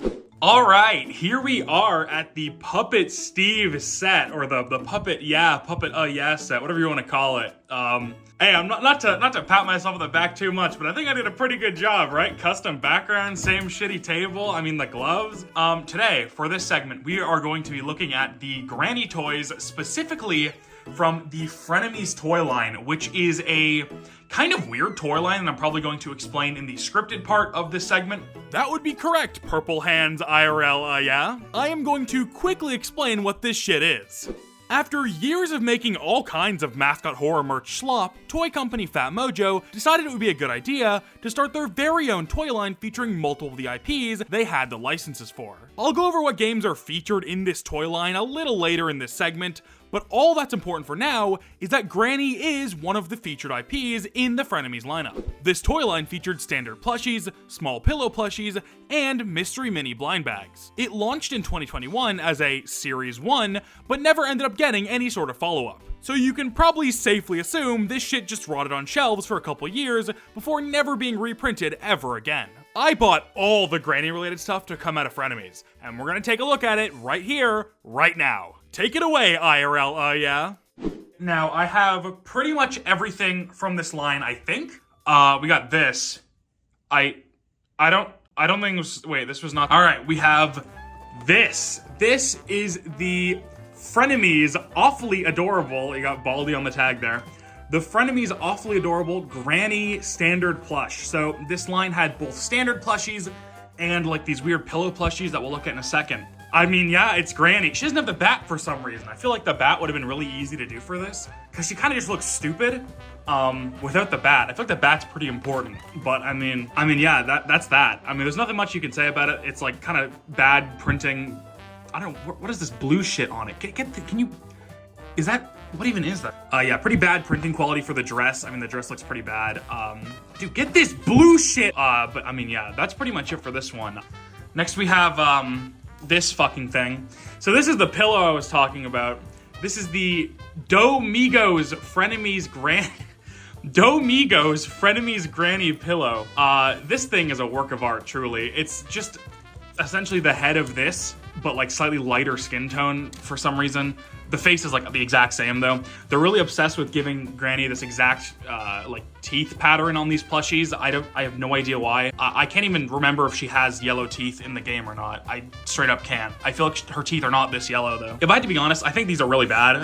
Like they're too goofy and kitty, which I guess is the point of this line. But I mean, the actual Granny plushes, of which there are very few. Like there's literally only one, and they got like a few like recolors or whatever, or maybe like one recolor. Jesus, I forget. But yeah, those are a lot better. They look like Granny more. I think those have the bat. I have to look at that later, but I mean, we'll talk about it later probably. Don't get your hopes up, but we'll see. Yeah, these are the plushes from this line. Now that's not the super interesting part about this. Obviously, these are funny. But there's something even more interesting we can look at here, which is part of the Frenemies line. They had these blind bags, and it says Series 1 here. They never did a Series 2. Jesus Christ, we got an all-star lineup here. We got the guy from Ice Scream. We got Baldy. We got Hello Neighbor. We got Granny, a couple of Grannies, and that's about it. Then we got Piggy. Now, I haven't mentioned Piggy at all in this video, not even once. And that's for a reason. Because obviously Piggy is very linked to Granny. They're very, you know, connected by light, Dexter reference. But Piggy is such a separate rabbit hole that I just don't want to talk about in this video. But I think this is like deep enough into the video where I can say this and not have no repercussions. If this video gets 50,000 likes, I will do this exact same type of video, like the Granny video, but I'll do the Piggy video. But this video is not getting 50,000 likes, so I don't have to make that video ever. So anyway, I've been sitting on this for unironically like a month. We're gonna find out what is in here. And if I don't get Granny, I'm gonna fucking lose my mind. I didn't think about this. How am I supposed to open this? I should have brought scissors or something. Hold on, 1 second. Let me look. Is there like a thing anywhere? I kind of just expected this to have like a rip on it, like a tear. Wait, I opened it. Oh my God, I opened it. No. All right, get the fuck out of Frenemies Series 1. Let's see what we get. Oh my God, if it's actually the neighbor, I'm gonna crash out. Oh, it is. Oh no. Ew! He's nasty! Fuck out of here! That's not. Oh, it opened. Hey, look at that. That's not Granny, bro. Dude, I actually feel scammed. Dude, I waited a month for this fucking shit, dude. Are we dead ass? You know what? It's okay though, because I actually prepared for this. And I got them. I already got them. I got, not one, but I got two. I got 2 grannies from this set. They're the exact same mold. I have no idea why this one has a black dress. Maybe this is gonna be like nightmare mode granny, but I don't know. I don't even know what this is actually supposed to be. These are my favorite things from the Frenemy set. I love these. They're very cute. Now, I am mad I didn't get, because there's one more granny that I didn't buy, because I don't think I saw it on eBay. If you see right there, that's Granny and Teddy. That's fire. I wish I had that. I'll definitely like throw a picture of it on screen or something, but I mean, yeah. So kind of an L that I got the neighbor. I threw him and I literally have no idea where he is anymore. So that's kind of a fucking shame. Anyway, that's enough talking about Granny merch for now. It's time to move on to the next game in the Granny series, Granny Chapter 2. Granny Chapter 2, released on December 6, 2019, is the direct follow-up to the original Granny game. When I say direct here, I mean direct. This game really doesn't do all that much to shake up the existing gameplay formula seen in that first game. Chapter 2 features the same movement, mechanics, and goal: escape the house. So what's new then? Well, Granny Chapter 2 not only takes place in an entirely new house, but it also features the series' first ever secondary antagonist. And I don't mean like Spider-Mom, where there's an entire separate section of the map just dedicated to them. I mean another antagonist like Granny that walks around the house trying to kill you. Ladies, gentlemen, and everyone in between, please give a warm welcome to Grandpa. Did you clap? Come on, do it. I'm serious. Go on. Give him a warm welcome. All right, there you go. Good job. Awesome. But, yeah, he didn't hear any of that. Grandpa's kind of deaf. We'll get into that and so much more as we dive headfirst into Granny Chapter 2 and everything it has to offer. I'm talking 2 brand new escape endings alongside 1 returning one, some subtle but effective changes to the gameplay, and a whole new map and threat to deal with. This is Granny Chapter 2. Granny fact: this game was actually originally titled Granny the Next Chapter. But as far as I can tell, this was only in the actual game itself. On the App Store, I think it was always called Granny Chapter 2, although I could be wrong about that. A lot of super early YouTube content about this game has the original title visible on the title screen. Alright, so since this game pretty much plays the exact same way as the first one, minus a few new additions, we are going to be heavily focusing on those new additions. Trust me, I'd be treading a lot of old ground if we didn't do it this way. All the mechanics from Granny 1, like hiding, making noise, and the single slot inventory system, return here and are completely unchanged for the most part. The real star of the show here is, of course, Grandpa. Not only is he a brand new threat to deal with, he also completely changes how you play Granny entirely. In the previous game, every single move you made or plan you put into action was done so with the knowledge that you're dealing with one singular moving threat. Since that was the case, it made escaping from dangerous situations a little less stressful, since you could never really be cornered by Granny as long as she was the one chasing you from behind. Obviously, this level of safety isn't a thing anymore, as you now have 2 different threats with different mechanics hanging around 2 different parts of the house. If you're being chased by one of them, you never truly know where the other might pop up until they're right in front of you. I'm going to talk more about the map of this game later, because as I insinuated during the section on the first game, I think it's unfortunately a huge step down in layout design. However, part of the map I find really cool is actually the spawn point when you start a new game or die. Unlike last time, you don't spawn in a bedroom. Instead, you spawn in a basement area that connects you to 2 different staircases. One staircase takes you even further below to a boat, which is indeed part of one of the endings, but the other staircase takes you up to the first floor of the new house. I think it's important to note here that Granny and Grandpa will never spawn in the basement or by the boat when you start a new game or die. They will always spawn on either the first floor or the second floor. Because of this, you start every single attempt on a lower floor than both Granny and Grandpa. And given the structure of the staircase and how it connects up to the main floor, you never truly know what you're going to be greeted with when you go up those stairs. You have to be extra careful, because if you're spotted while you're going to the first floor, the only safe option is to run back down the stairs and find a hiding spot, which there really aren't many of down there. Because Granny Chapter 2 has multiple enemies to worry about, that also means there is essentially double the chance that someone will be close to the stairway when you're trying to come up it for the first time in a run. It immediately puts the player on edge and forces them to approach the beginning of this game much differently than the beginning of the original Granny. Like I said, I think this map is overall worse than the first one, but I would be lying if I said this wasn't the coolest starting scenario out of any of the games. But okay, enough about that. What is Grandpa's whole deal for real? When adding a second threat to a game like Granny, you absolutely have to balance them around Granny's core mechanics. You know, being able to hear everything. If you had two characters rushing towards you every single time you made a noise, not only would that be kind of bullshit, but it would also just be boring. Like, cool, I get to play Granny on a worse map with two things coming after me side by side at all times. Whoop-de-fucking-do. Thankfully, Developer clearly thought about this and implemented Grandpa in a pretty clever way that ends up working very well. As I joked about earlier, Grandpa is essentially deaf. Well, at least he's getting there. All normal sounds that Granny can hear and react to, such as dropping items on the floor, knocking something over, or walking on a creaky floor, Grandpa cannot hear. However, even though Grandpa isn't usually someone to worry about when making noise, there are a small amount of sounds that he can hear and will react to that are programmed into the game. These are known as loud sounds, and will not only trigger Granny like normal, but will also trigger Grandpa as well. The list of loud sounds is a bunch of very specific sounds that will rarely occur during an attempt, but they are definitely still worth keeping in mind. The most important of these sounds by far are the sound of the shotgun firing, which returns from Granny 1, and the sound of Granny being knocked out. This means when Granny gets knocked out in any way, Grandpa will immediately beeline towards you. This creates more of a risk when using the various weapons the game gives you, because whoever you knock out first will immediately trigger the other grandparent towards your location. The game is definitely built around this, which we'll get into more later when I actually talk about the weapons,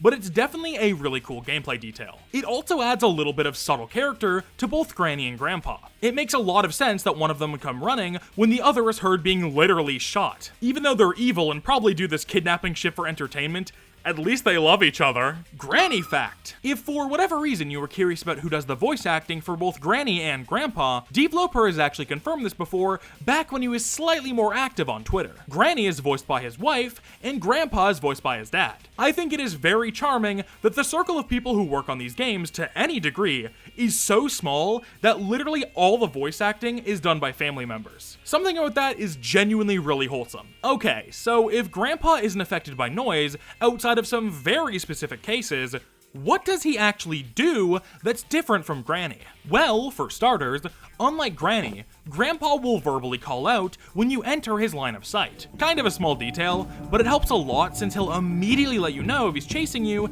even if you aren't actually looking at him. Grandpa also has an entire room in the house to himself, the security room. Inside the security room is a set of security camera monitors that are connected to various security cameras scattered around the house. Occasionally, Grandpa will get bored of mindlessly walking around and make his way to the security room. Once he's in there, he will actually use these cameras to try and find you. He switches through the cameras until he gets bored, but if he actually does find you, the security system will alert both Granny and Grandpa of your exact location. I really love this mechanic. Not only is it super cool, but it also turns Granny into even more of a stealth game than it was before. When you see a room being actively looked at on a camera, you can either turn around and try and find another way to the room you're trying to go to, or you can just wait it out until Grandpa switches cameras. Mechanics like this also give the player a bit of a break from having to constantly worry about two different threats at once, since if Grandpa is in the security room, you know he can't be on the hunt for you physically at the same time. There are actually a few mechanics like this in Granny Chapter 2, that not only give you short breaks from one or the other grandparent, but can also let you know what room a specific threat is in from anywhere on the map.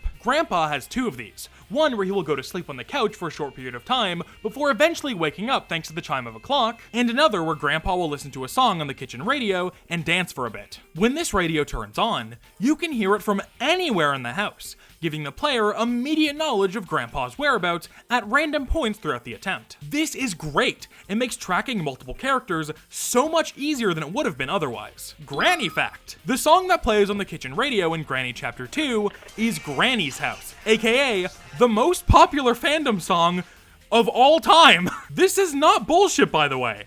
Granny's House by the one and only FGTV has more views than even the FNAF Living Tombstone song, which is insanely fucking funny. This means that the Granny's House fan song being played is an important gameplay mechanic in this game, and that is just wonderful. Extremely immersion breaking, but still wonderful. If you don't know who FGTV are for some reason, don't worry about it, we'll talk about them later. Granny also has a similar mechanic to the kitchen radio, that being the piano. She'll occasionally sit down and play the piano located on the first floor. The music from the piano can also be heard from anywhere in the house, making it a great tool when you have no idea where Granny is at any given moment. Bringing it back to Grandpa in his security room, this room is actually locked and inaccessible to the player when they first go to it in an attempt. You may have noticed that Grandpa wears a key around his neck. That key is actually the security key. If you're able to knock a Grandpa out with one of the weapons, you can steal the key off his body and use it to access the security room for yourself. Not only does this give you access to more item spawn locations, but it also gives you access to Grandpa's entire security system. It's fully functional and can be used to spy on Grandpa and Granny as they walk around the house. It's not super useful, but the fact that this was even implemented is insanely commendable. That's pretty much it for Grandpa, and I think Developer did a very good job implementing him into the existing Granny gameplay. The fact that he doesn't really overlap with any of Granny's mechanics, alongside the wonderful character sound cue additions, really makes the moment-to-moment gameplay here so much better than it was in Granny 1. Granny fact! Okay, so I really didn't know where else to mention this, but I'm sure this would have been brought up in the comments a million times if I didn't, so we're doing it here. Granny and Grandpa actually make a cameo appearance in one of Developer's few post-Granny games, The Twins. I wasn't aware of this until like a few hours ago, so I actually didn't even bother playing this game for this video. Maybe I should have, but they're literally just guest characters you can toggle on or off, so I really don't know how much I'm missing out on here. Y'all are gonna have to let me know if this game is good or not. Maybe I'll try it later. I mentioned the weapons a few times while talking about Grandpa and all his new mechanics, so why don't we quickly go over all of them right now. The shotgun is back like I mentioned before, but it's no longer constructed by finding 3 pieces of it scattered around the house. In fact, it's not constructed at all, actually. Instead, it takes the place of the crossbow from the previous game and is found locked away inside a weapons case. All you have to do is find the weapon key somewhere on the map, bring it back to the secret bookshelf room, and boom, shotgun. Just like before, ammo for the shotgun is scattered around the house in various areas, meaning there is once again a limited supply for you to use. Kinda. Okay, as part of one of the rooms unlocked through gaining access to the security room, there is a small little shooting gallery minigame that unlocks another door once completed. The shooting gallery station actually has an ammo dispenser that will give you unlimited ammo as long as the minigame is still active. So as long as you have access to this minigame and don't complete it, you technically have unlimited shotgun ammo. Now, gaining access to this minigame requires you to find 3 different pieces of a picture that unlocks a door once put back together, and unlocking that door is really only done for completing one of the endings typically, so it's not always super worth it to do all that stuff just to get unlimited ammo anyway. Just thought I'd mention it, as I'm pretty sure it's the only point in the entire series that gives the player access to that much shotgun ammo. The shotgun is also double-barreled now, and can hold 2 bullets rather than the 1 bullet from the first game. This is done for pretty obvious reasons: 2 threats, 2 bullets. As one final note, the shotgun still knocks out Granny and Grandpa for the longest amount of time possible, given the difficulty setting chosen for the run. So it still serves as a very useful tool in Granny Chapter 2. The other weapon that the player can use this time around is actually a new addition to Granny, that being the stun gun. While the shotgun replaced the crossbow in terms of how you unlock it, the stun gun replaces the crossbow in terms of gameplay. Unlike any previous weapon before this, the stun gun spawns as one single item, just like any other item in the game would. Once you find it, it will come along with a single ammo piece you can use. Using it is identical to the shotgun, but it makes less noise, knocks out the grandparents for less time, but is infinitely reusable. When you shoot out the ammo, it will actually stick into the target while it shocks them with electricity. As soon as it makes contact with the grandparent, you can walk up to them and grab the ammo from their body as long as you're still holding the stun gun. So yeah, it's pretty much just the crossbow basically. Knocks out the enemies for less time, but has unlimited uses unlike the shotgun. Once again, kinda, but we're not getting into that again. Moving on. Since the gasoline can item returns from the first game thanks to it being part of 2 different endings here, the iconic and very useless gasoline explosion returns in Granny Chapter 2. So that's fun. Here's a kind of weird one. When you first spawn into the game, you may notice this room on the spawn floor that has a giant death trap in it and literally nothing else. This is the Iron Maiden, and it's essentially just the sauna from the first game, but kind of shit. I can admit that the sauna is definitely useful. It's located in a really good spot, it's easy enough to use, and it's not out of the way enough to make it completely irrelevant, especially if you're doing the car escape ending or something like that. I just didn't personally use it much when playing Granny. The Iron Maiden is the same thing but located in a worse spot and is way less convenient to actually use. The AI for Grandpa and Grandma, never go down here unless alerted in some way. So you're rarely going to be in a situation where triggering this is beneficial. The weapons are literally so good in this one that it's genuinely a waste of time to ever use this thing, at least in my opinion. The funniest thing about the Iron Maiden is that you can actually trigger it on yourself, which just knocks you out and makes the game move forward a day. The final weapon in Granny Chapter 2 is the hand grenade. And I'm gonna be so real, I don't even think I have footage of me using these fucking things. They are so poorly placed that you basically get 0 shot to actually use them in a run. For reference, they are located at the very end of the helicopter ending. If you're not going for the helicopter ending, there is an 80% chance you will never see these things. And if you are, you likely already have the shotgun and stun gun, so these extra weapons are literally pointless. I genuinely have nothing to say about what the hand grenades actually do, because the one time I actually used them, I wasn't even throwing them at an enemy. Maybe if they were placed anywhere else on the map, I'd have something to say about them. But as it stands, that's all I've got. Overall though, the shotgun and the stun gun are just better versions of the shotgun and the crossbow from the first game. So they carry the weapon pool here hard, and do a good job of it at that. Alright, I've waited long enough. Let's talk about the map. I'm of the opinion that this game is definitely better than the first game in almost every way. The enemies are more interesting, the escapes are cooler, and overall, I just think it's a slightly more refined experience. Spoiler alert, I also think this game's mechanics and gameplay are better than the next games as well. So just note that Granny Chapter 2 features the peak of the core gameplay loop, in my opinion. With all of that said though, this map is so much worse than the first games that it's not even funny. Not only does it feel smaller, and not in a good way, but Granny Chapter 2's map is just lacking all the cool shortcuts that made the first map flow so well. On the Granny 1 map, almost every room features some sort of secret path or exit that lets you quickly move from the room you're currently in to a completely different room located at a different part of the house. And that shit was really cool. The Granny 1 map was also full of hiding spots, secret entrances, and overall, it's just fun as hell to play around. Granny Chapter 2's map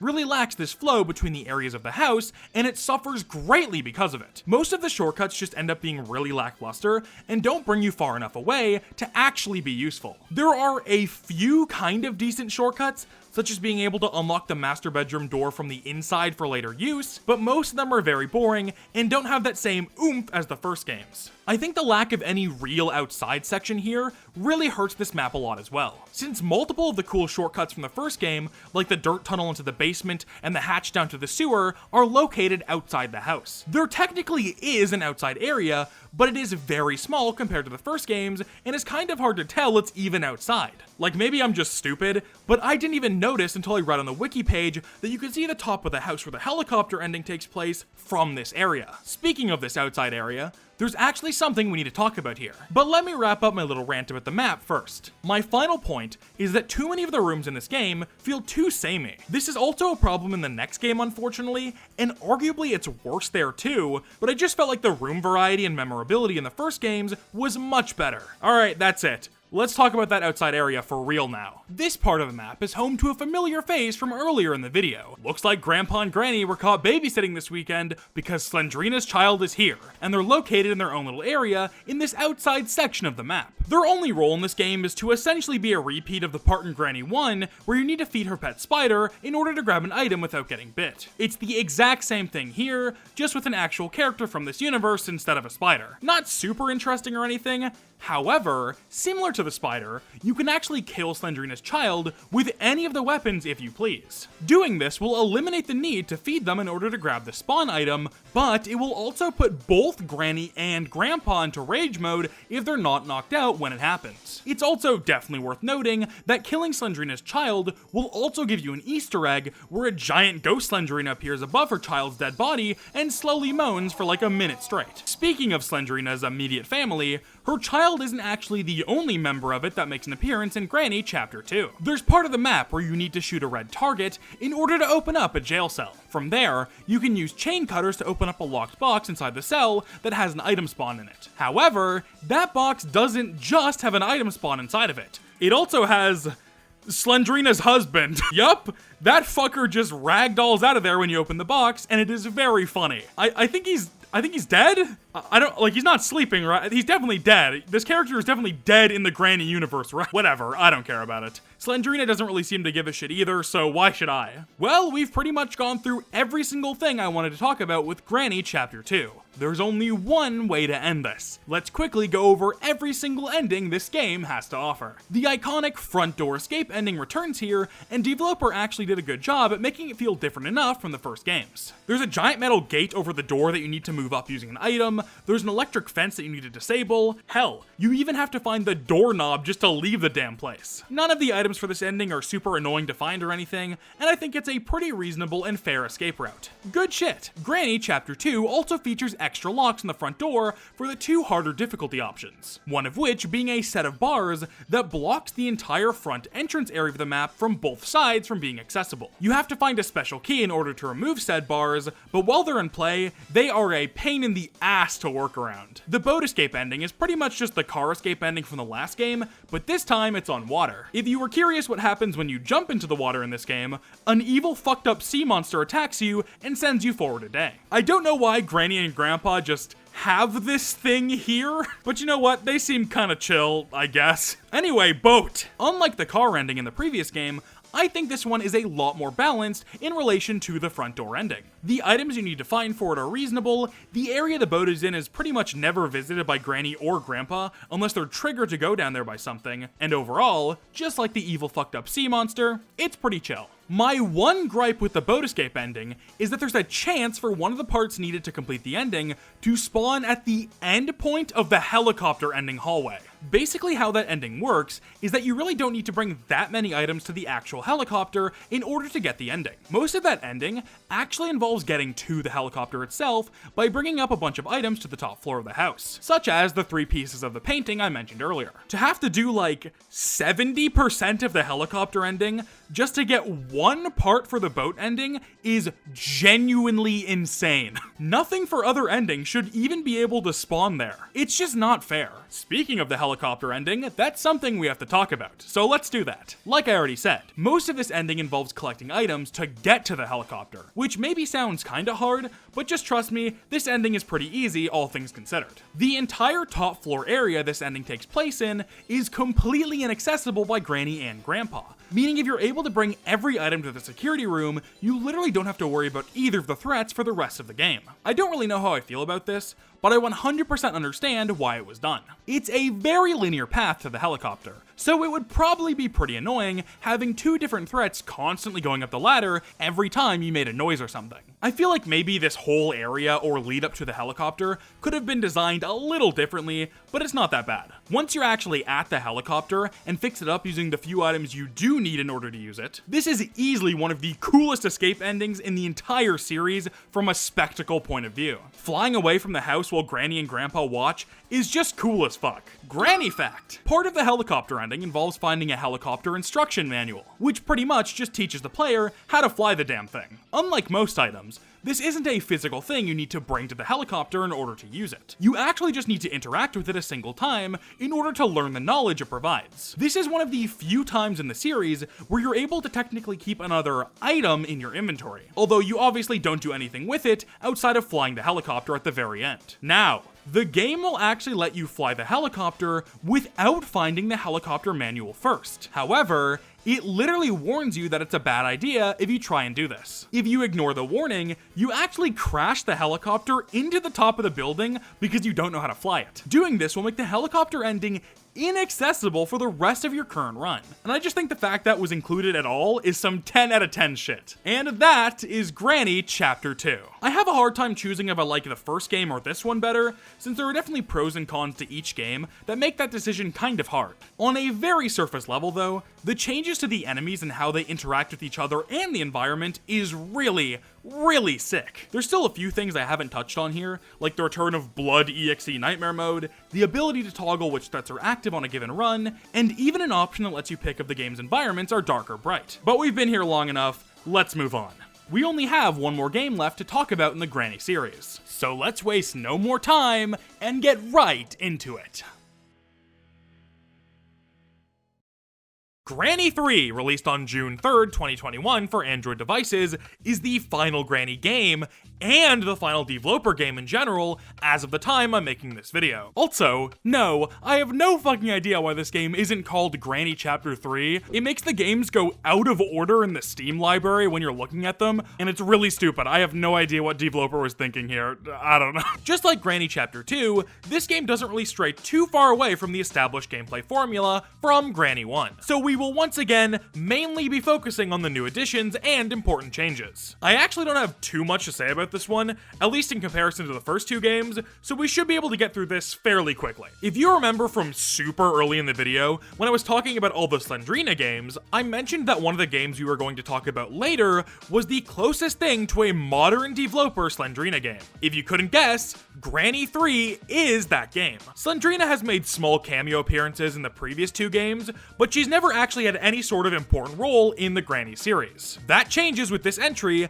as Slendrina is now featured as another main antagonist alongside Granny and Grandpa. This means that Slendrina is the only character in this entire series to be in every single game in some way, which is pretty awesome. She kicked off all of this with her first mobile game, and she's here years later as a main antagonist in developer's most recent game. You gotta love it. But okay, I'm getting a bit ahead of myself here. We'll talk about what Slendrina brings to Granny 3 in just a little bit. Let's get this intro done first. Granny 3 brings us a whole new map to explore, two completely new endings, new mechanics, and even more. While it's probably my least favorite game from the Granny series, it's by no means a bad game, and there is still a lot to love here. So let's waste no more time and get right into it. This is Granny 3.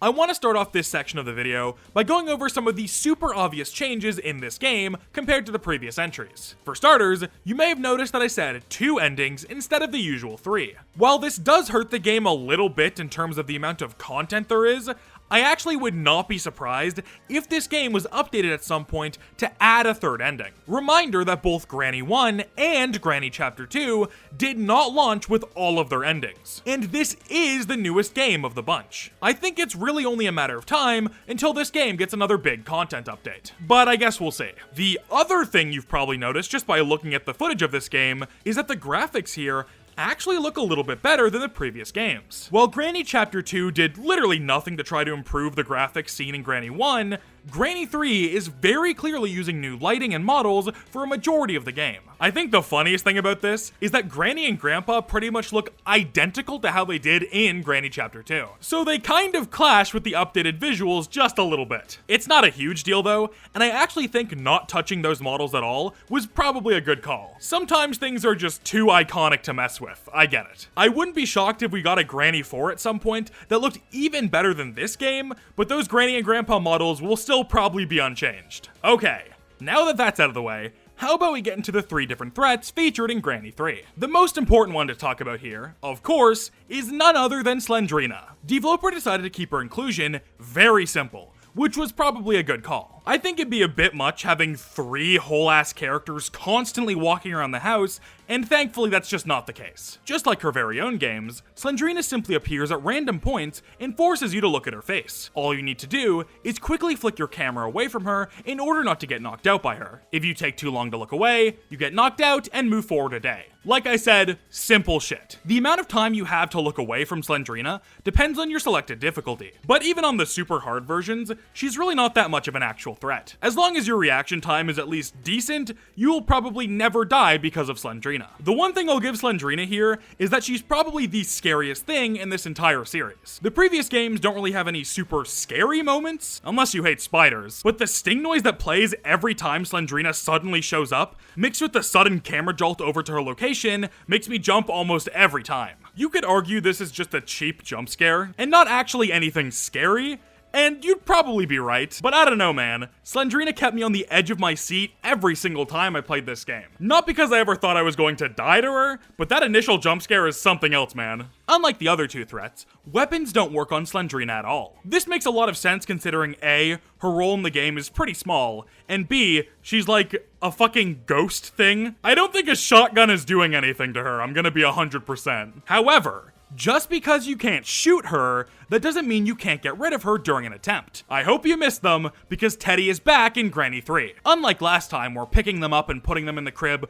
was entirely optional, this time it's not that simple. Placing Teddy in this game's crib actually spawns an item, meaning that depending on what randomization you get, dropping Teddy off is actually mandatory for both endings potentially. Rage mode is also back in Granny 3, and picking up Teddy still triggers it for both grandparents. There is an upside to all of this though. When you do drop Teddy off and receive the item, Slendrina will stop trying to attack you for the remainder of the run. So even though this is technically one of the harder challenges required to beat the game, it gets balanced out with a pretty good reward. Just like in the previous games, the optimal strategy for doing this involves using the various weapons to knock out the grandparents. That way you can pick up Teddy without either of them entering rage mode. Just like the other games, there's like one other random thing that can send the grandparents into rage mode, but I'll talk about that a little bit later. While Slendrina is obviously the new and shiny edition here, both Granny and Grandpa obviously return as well. While Granny is pretty much the exact same as the last two games, Grandpa's received some pretty drastic changes. I think the biggest change of them all is that the security room shit from the last game is gone completely. I kind of understand why this was done, but I also think this mechanic could have 100% been expanded upon and made even better here. Removing the steps that Granny Chapter 2 took to increase the amount of interaction the grandparents had with the environment is kind of just weird. And trust me, this is not the only example of that either. Might as well just get this out of the way now. Both of the sound cue mechanics for Granny and Grandpa have been removed in Granny 3, with no substitutes. This is the only change made to how Granny works in the entire game, and it's straight buns. Literally just regressing what she can do for no reason. The weird part is, the piano is still in the game. She just can't go over and play it for some inexplicable reason. What, did she fucking forget how to play piano? It cannot have been that long between the last game and this game. This makes no fucking sense. These are mechanics that should have been fully embraced and developed further, not completely removed. Such a letdown. The only remainder of any sort of enemy environment interaction from the second game is that Grandpa will still lay down and go to sleep randomly throughout the attempt. This rarely happens though, and I think my only footage of it is from when I had nightmare mode on. So yeah, not the greatest footage to have of this. Speaking of Grandpa going to sleep, this ties in with one of the bigger changes to his mechanics introduced in Granny 3. You may have noticed that Grandpa no longer has his weapon from the last game, but instead has the iconic Granny series shotgun in his possession. This isn't just for show either. Grandpa's main form of attacking the player in Granny 3 is by shooting them point blank. If you come into Grandpa's line of sight while he's holding the gun, he will stop for a few seconds before firing a shot at the location you were standing in when he started to aim. You can simply just move away to avoid the shot, or you can duck under it using the crouch, which is kind of cool. If for whatever reason, Grandpa doesn't have the shotgun on him, he can still knock out the player the old-fashioned way, just with a shorter than usual range. Now, how does this tie into him sleeping? When Grandpa goes to lay down for a nap, he puts his shotgun next to him, unguarded. If you enter the room when he just so happens to be sleeping, you can actually take the shotgun from him and use it yourself. The shotgun is the exact same as it is in the last game, so there's really nothing to say about it. However, It is worth noting that Grandpa is able to locate and pick up the shotgun again if you leave it somewhere and don't go back for it fast enough. This kind of creates a fun little game of moving the shotgun around enough that Grandpa doesn't have enough time to go and pick it up again. As much as I love the weapons in these games, they are arguably a little bit busted, so this is a pretty fair change in my opinion. Stealing the shotgun from Grandpa isn't the only way to retrieve it, thankfully. You can also steal it off him after knocking him out with a different weapon. Just like the other games, Granny 3 has its own weapon key that you can find and use to open a weapon safe. Inside this game's weapon safe is a slingshot, which sounds like a pretty big step down from a crossbow and a fucking shotgun, but it's actually pretty good. The slingshot is this game's infinite ammo weapon. However, unlike the previous ones, the slingshot requires the player to collect ammo for it rather than being able to reuse the same piece of ammo over and over again. Granny 3's map has a huge outside section that goes around the entire house, and out there, you can collect little stones to use with the slingshot. Stones will randomly spawn in the form of little shiny objects scattered around the outside area, and you can hold up to 3 at once before needing to stock up again. Having access to 3 pieces of ammo at the same time sounds pretty frickin' good, and it absolutely is. However, there is one downside with this weapon. Unlike all other Granny weapons before this, you actually have to aim at a specific part of the target's body in order to knock them out, that being the head. If you shoot the grandparents anywhere other than their head with the slingshot, they will become stunned for a very short period of time before eventually just coming back to normal. It's not hard at all to consistently hit headshots, but this still introduces a level of risk-reward to the weapon, which is kinda cool. I also think the slingshot is balanced around the shotgun and its mechanics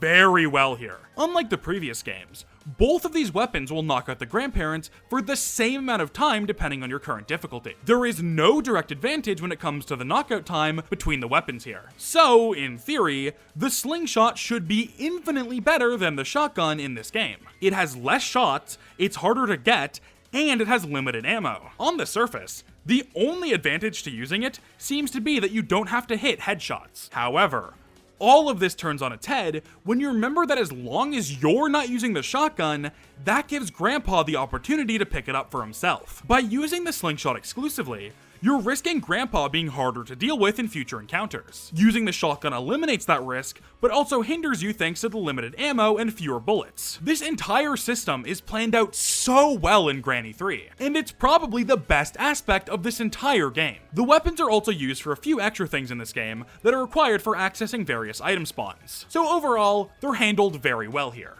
And that's actually it when it comes to weapons in Granny 3, which means this game has the least amount of them in the entire series. I could definitely see another weapon being added if this game gets another big content update, but I actually don't think it needs any. Not content updates, it could definitely benefit from at least one more of those. But weapons. The 2 that are already here are done so well that I really don't think this game needs any more. Would it hurt to throw in another sauna type thing? Not at all. But I'm not losing sleep over it not being included here. With that out of the way, how about we get into the new map?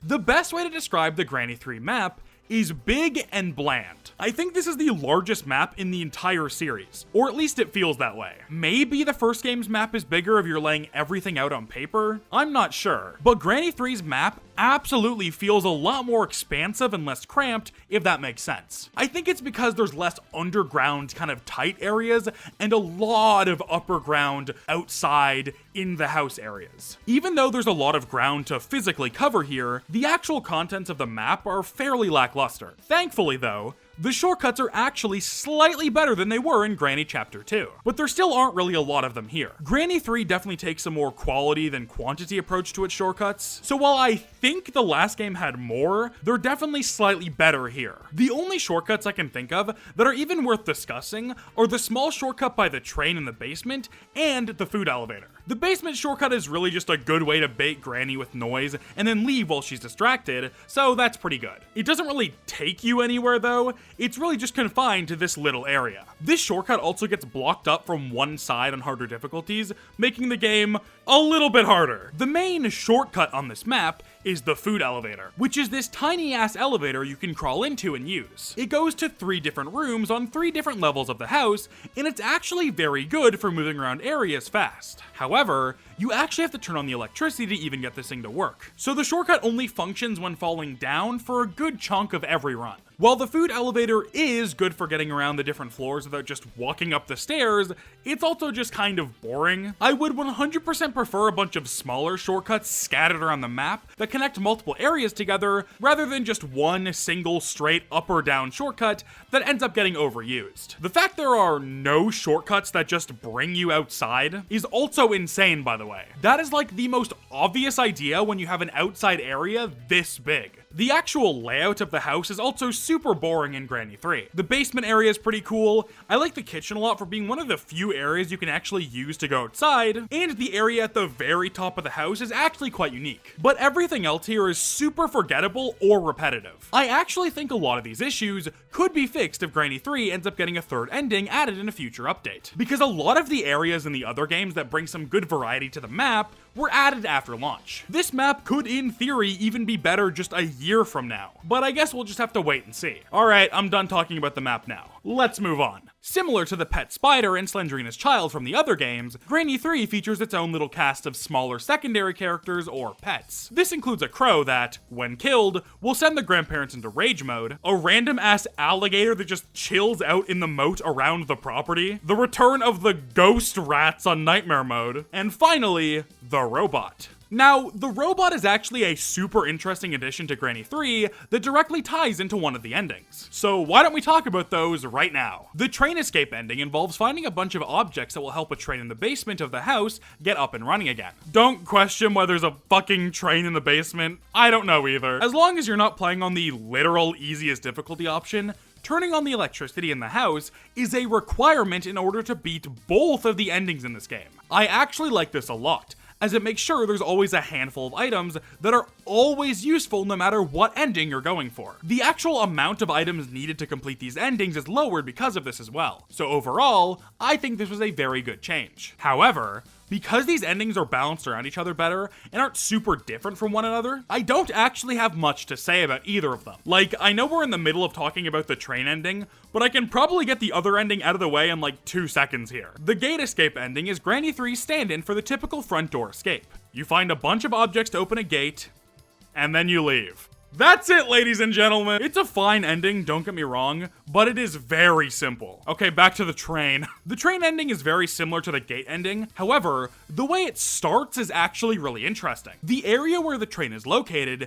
is guarded by that robot I mentioned earlier. That robot is actually holding the key to unlock the train, and you have to give them a ticket in order to have them use the key and let you inside. However, if you go up to the train station area without giving the robot a ticket, they will almost immediately start sounding an alarm that both grandparents can hear. This makes entering the train station during the super early game a bit of a risk-reward system. Going through the train station is the only way to access that good basement shortcut I talked about earlier, and you need to walk around the robot in order to access that. So you can either ignore that little shortcut until you actually have a ticket, or you can risk it and go to it anyway. It creates an interesting dynamic for the start of the game that I think is really cool. There is another way to unlock the train that doesn't require finding a ticket, which is shooting the robot with either of the weapons. The grandparents don't enter rage mode when you do this either, so I guess they don't really give a shit about this thing. Anyway, from that point onwards, the ending is fairly standard, although it is definitely a lot cooler than the gate ending because it's a fucking train.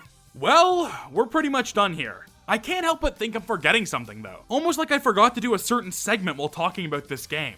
Oh yeah! Granny fact! In order to actually receive the ticket needed to gain access to the train, sometimes, you need to first find a coin that can be in a few different places depending on where all the items spawn. Something interesting with this coin has to do with what's actually on it. If you take a close look at renders of the coin, you may notice that there's a man's face on it. This isn't just some random guy or anything. This is actually Developer. This is, as far as I know, the only time he has ever shown his face on his own terms. I think it's hilarious to have your face revealed through a texture in your own game. With that, I think we're actually done here. Granny 3, like I said earlier, is definitely my least favorite of this trilogy, but it's still a really fun time and has a lot of cool ideas and mechanics going for it. All 3 Granny games are good, and I'm glad this trilogy is pretty consistent when you look at everything back to back like I have here.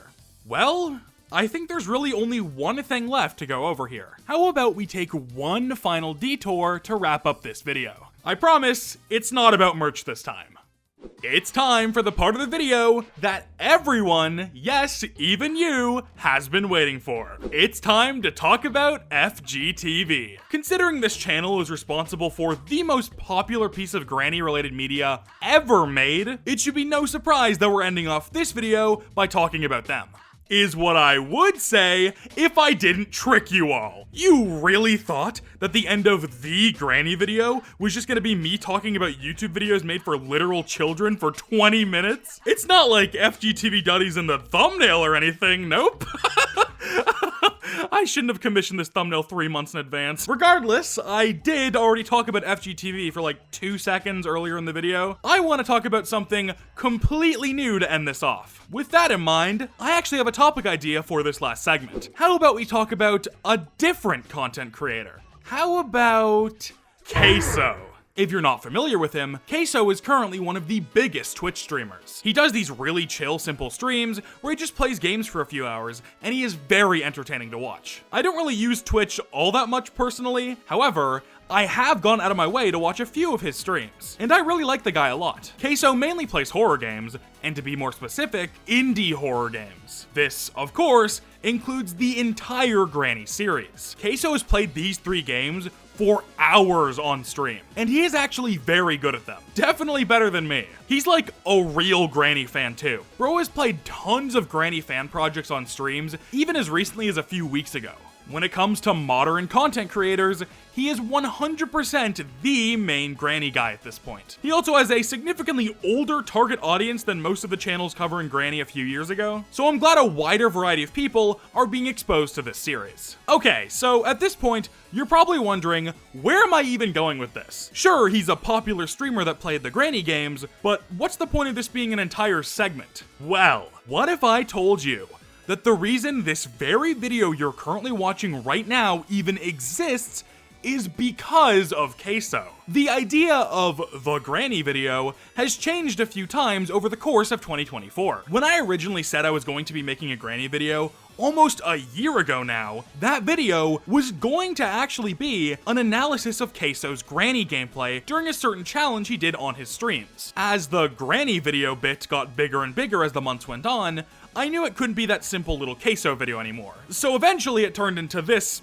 thing you're watching now. Because of this drastic shift in video scope, all of the planned Queso stuff was just going to be cut from this project. However, after spending some time thinking about it and being convinced by a few of my friends, I decided that there was no better way to end this definitive Granny video than to dive headfirst into the very challenge Queso completed that started this whole mess months ago. So, without any further delay, this, my friends, is the Granny Gauntlet. Okay, so what the hell even is the Granny Gauntlet? The Granny Gauntlet is a challenge that Queso did a while ago that took him multiple streams to master and complete. It consists of completing all 3 Granny games back to back to back without getting hit a single time. You can still get caught in bear traps or bit by the pet spider or whatever, but the second that Granny or Grandpa knocks you out and sends you forward a day, it's game over. This means you could be playing Granny 3, about to complete an escape, but if you get knocked out, it's all the way back to the start of Granny 1. This is a really tough challenge, especially for games like these. It's almost impossible to predict where the grandparents are going to be sometimes. So in order to successfully complete this challenge, you need to get very lucky and also be very careful. I think Queso has actually done the Granny Gauntlet multiple times at this point, but the first time he completed it, he did it on normal difficulty, which still seems like a fairly reasonable challenge, given you have to do 3 of these fucking games in a row,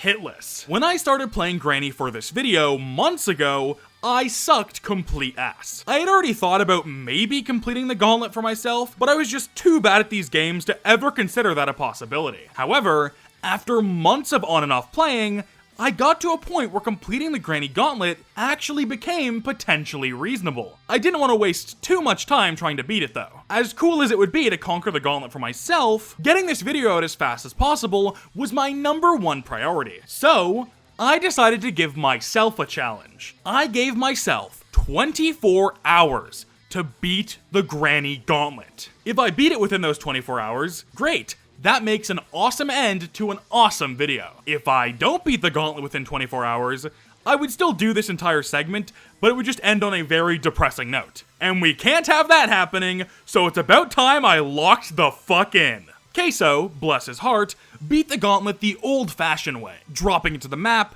checking every single area for puzzles or spawn items, and just hoping for good luck. Me, however, I couldn't afford to rely on luck here. I needed an upper hand if I was gonna beat this challenge within 24 hours. So, my dear viewers, there's something about all 3 Granny games that I have intentionally avoided talking about up until this point. But now I'm gonna blow your fucking mind. The Granny games, you know, the ones where you find random items scattered around a house to escape, the ones where the items change locations after every new attempt. Yeah.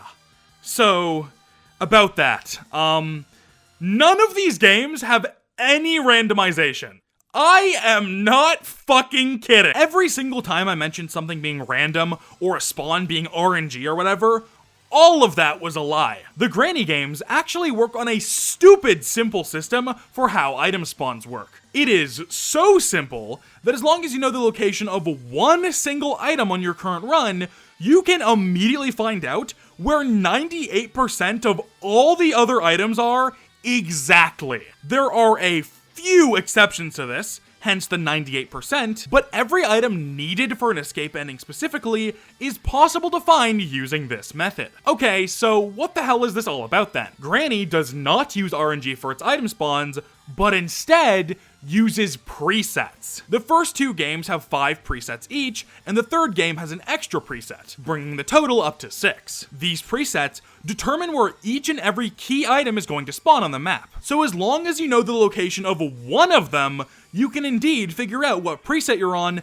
and determine the other item locations. This makes going for specific endings super easy, since you can just constantly refer back to a list of item locations for your current preset to skip all of the bullshit and just focus on everything you actually need. The games don't even randomly pick these presets out of a hat either. They actually go through them in a linear order. If you know you're on preset 4 in Granny 1, then the next time you quit out of the game or die, the next run you play will 100% be preset 5. After the final preset in any given game, it will then loop back to the first preset and continue the loop again. I don't really know how to feel about this system. However, it does guarantee that no endings are impossible on any given run, thanks to all the item spawns all being guaranteed in good places. So that's probably for the best. I think there might be some examples of presets across the series being able to softlock you in very specific cases, but it's very few and far between. Like I mentioned earlier, certain items do not use these presets. However, it's really not a lot of them. For example,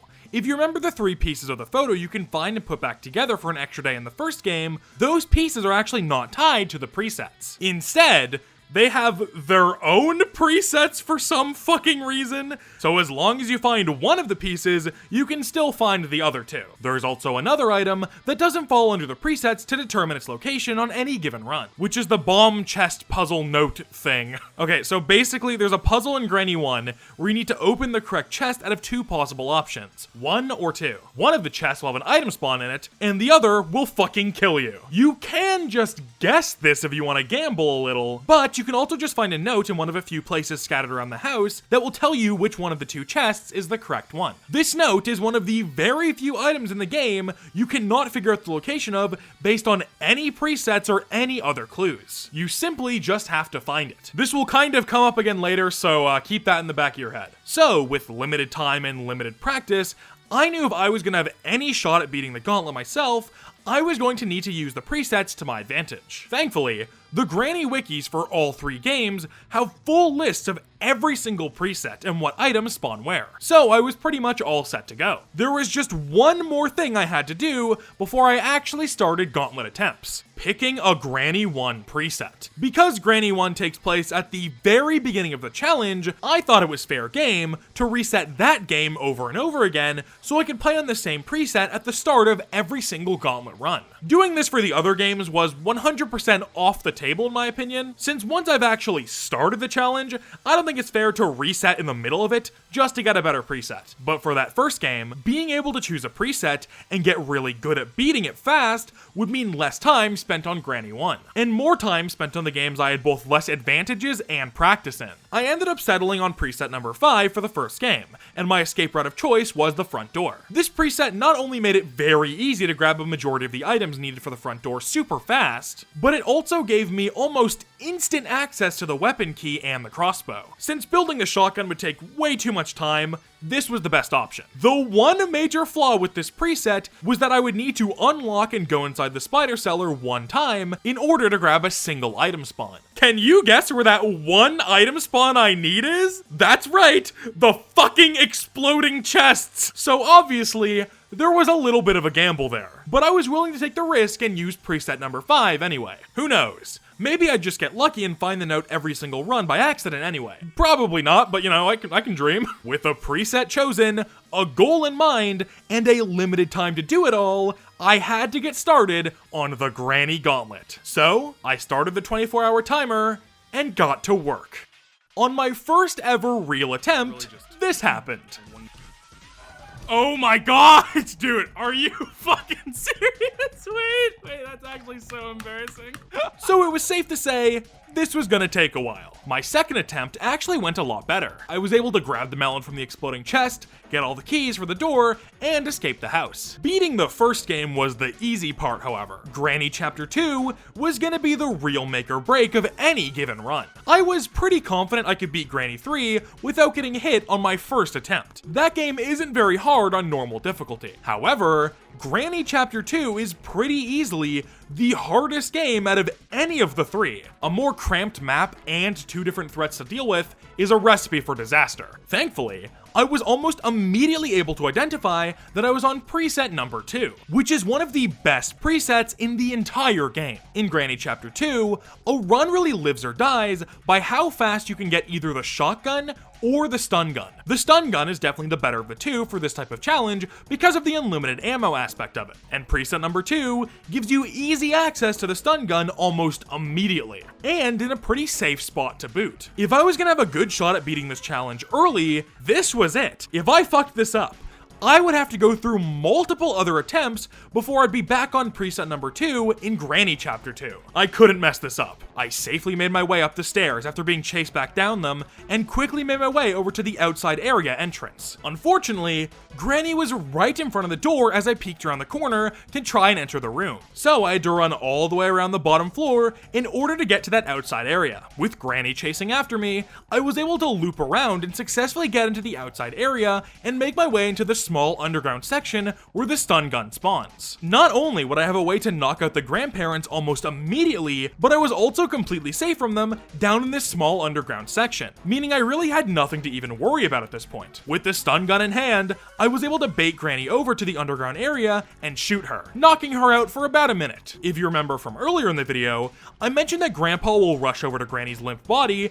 if she ever gets knocked out. So my plan was to knock him out when he ran over. Unfortunately, thanks to the weird angle I was shooting at, I ended up missing my first shot. Not a huge deal though. I picked the ammo back up and got ready to shoot again. Unfortunately, again, I accidentally aimed too high and got the ammo piece stuck in the fucking wall. This was a glitch that I had never seen before and didn't even know was possible. So here I was, on the best start to a Granny Chapter 2 run anybody could ever ask for, and I just lost it all to shitty aim and an insane glitch. Awesome.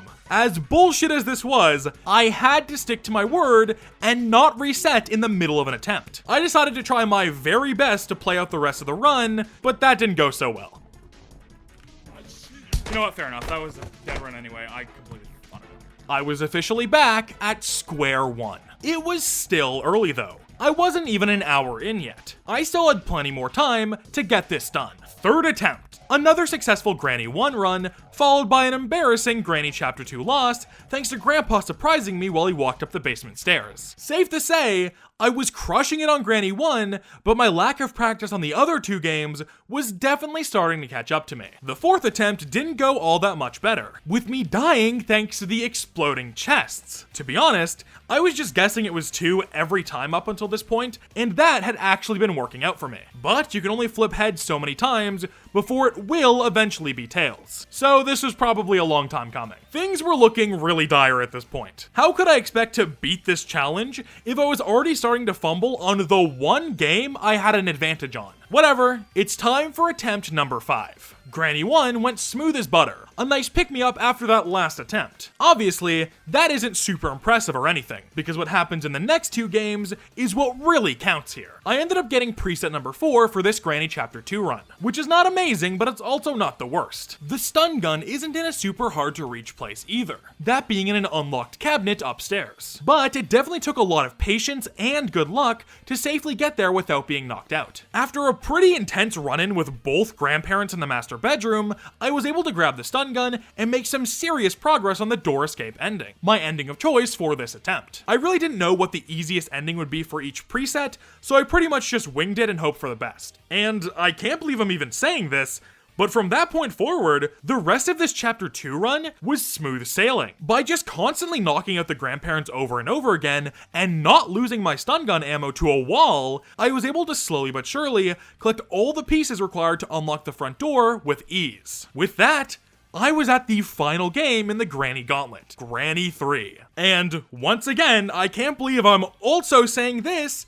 I was able to pretty easily get through this entire game with no hiccups. I took my time, collected both weapons, and carefully made progress on the gate escape ending. Just like that, what could have taken hours and hours was finished. In only around 2 hours, I had successfully beaten the Granny Gauntlet. Huge shout out to Queso for indirectly introducing me to not only this challenge, but also Granny as a whole through seeing clips of him playing it on TikTok. His gameplay really made me want to give these games a try, and well, now here we are, at the very end.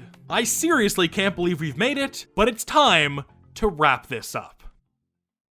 How does one end the Granny video? This bit has been going on for so long at this point that actually ending it doesn't even feel real to me. Going into this project, I really thought I was just gonna make fun of the Granny games for a bit and call it a day. What I truly never expected was just how much I enjoyed not only this series, but also the Slendrina games as well. Watching developer style develop over all these games has been a real treat, and I am legitimately excited to see what he puts out next. Don't worry folks, I will be there for Granny 4 no matter what. You know, if that even happens. So, what does the future hold for me and this channel? I don't know, probably more of the same. Maybe less of these monstrous projects though. I'd love to do some shorter videos again, those are much less stressful, but I guess we'll see. You know, unless I have to do the piggy video, but that won't happen, we're fine, don't worry. So I guess all I have left to say is, thank you. Thank you to all the people that helped make this video possible. You know who you are. And thank you to everybody at home for watching. Seriously, y'all rock. In the end, I guess nobody truly knows what the future holds for me, developer, and everybody else. And you know what? I think I'm okay with that. Well, you did it. You finished the Granny video. Yeah, I did it. I really did it. What are you gonna do now? Not be a puppet, that's for damn sure. He didn't even do the outro. Okay, I guess I'll do it. I've been Blue, yeah, and I'll see you all next time.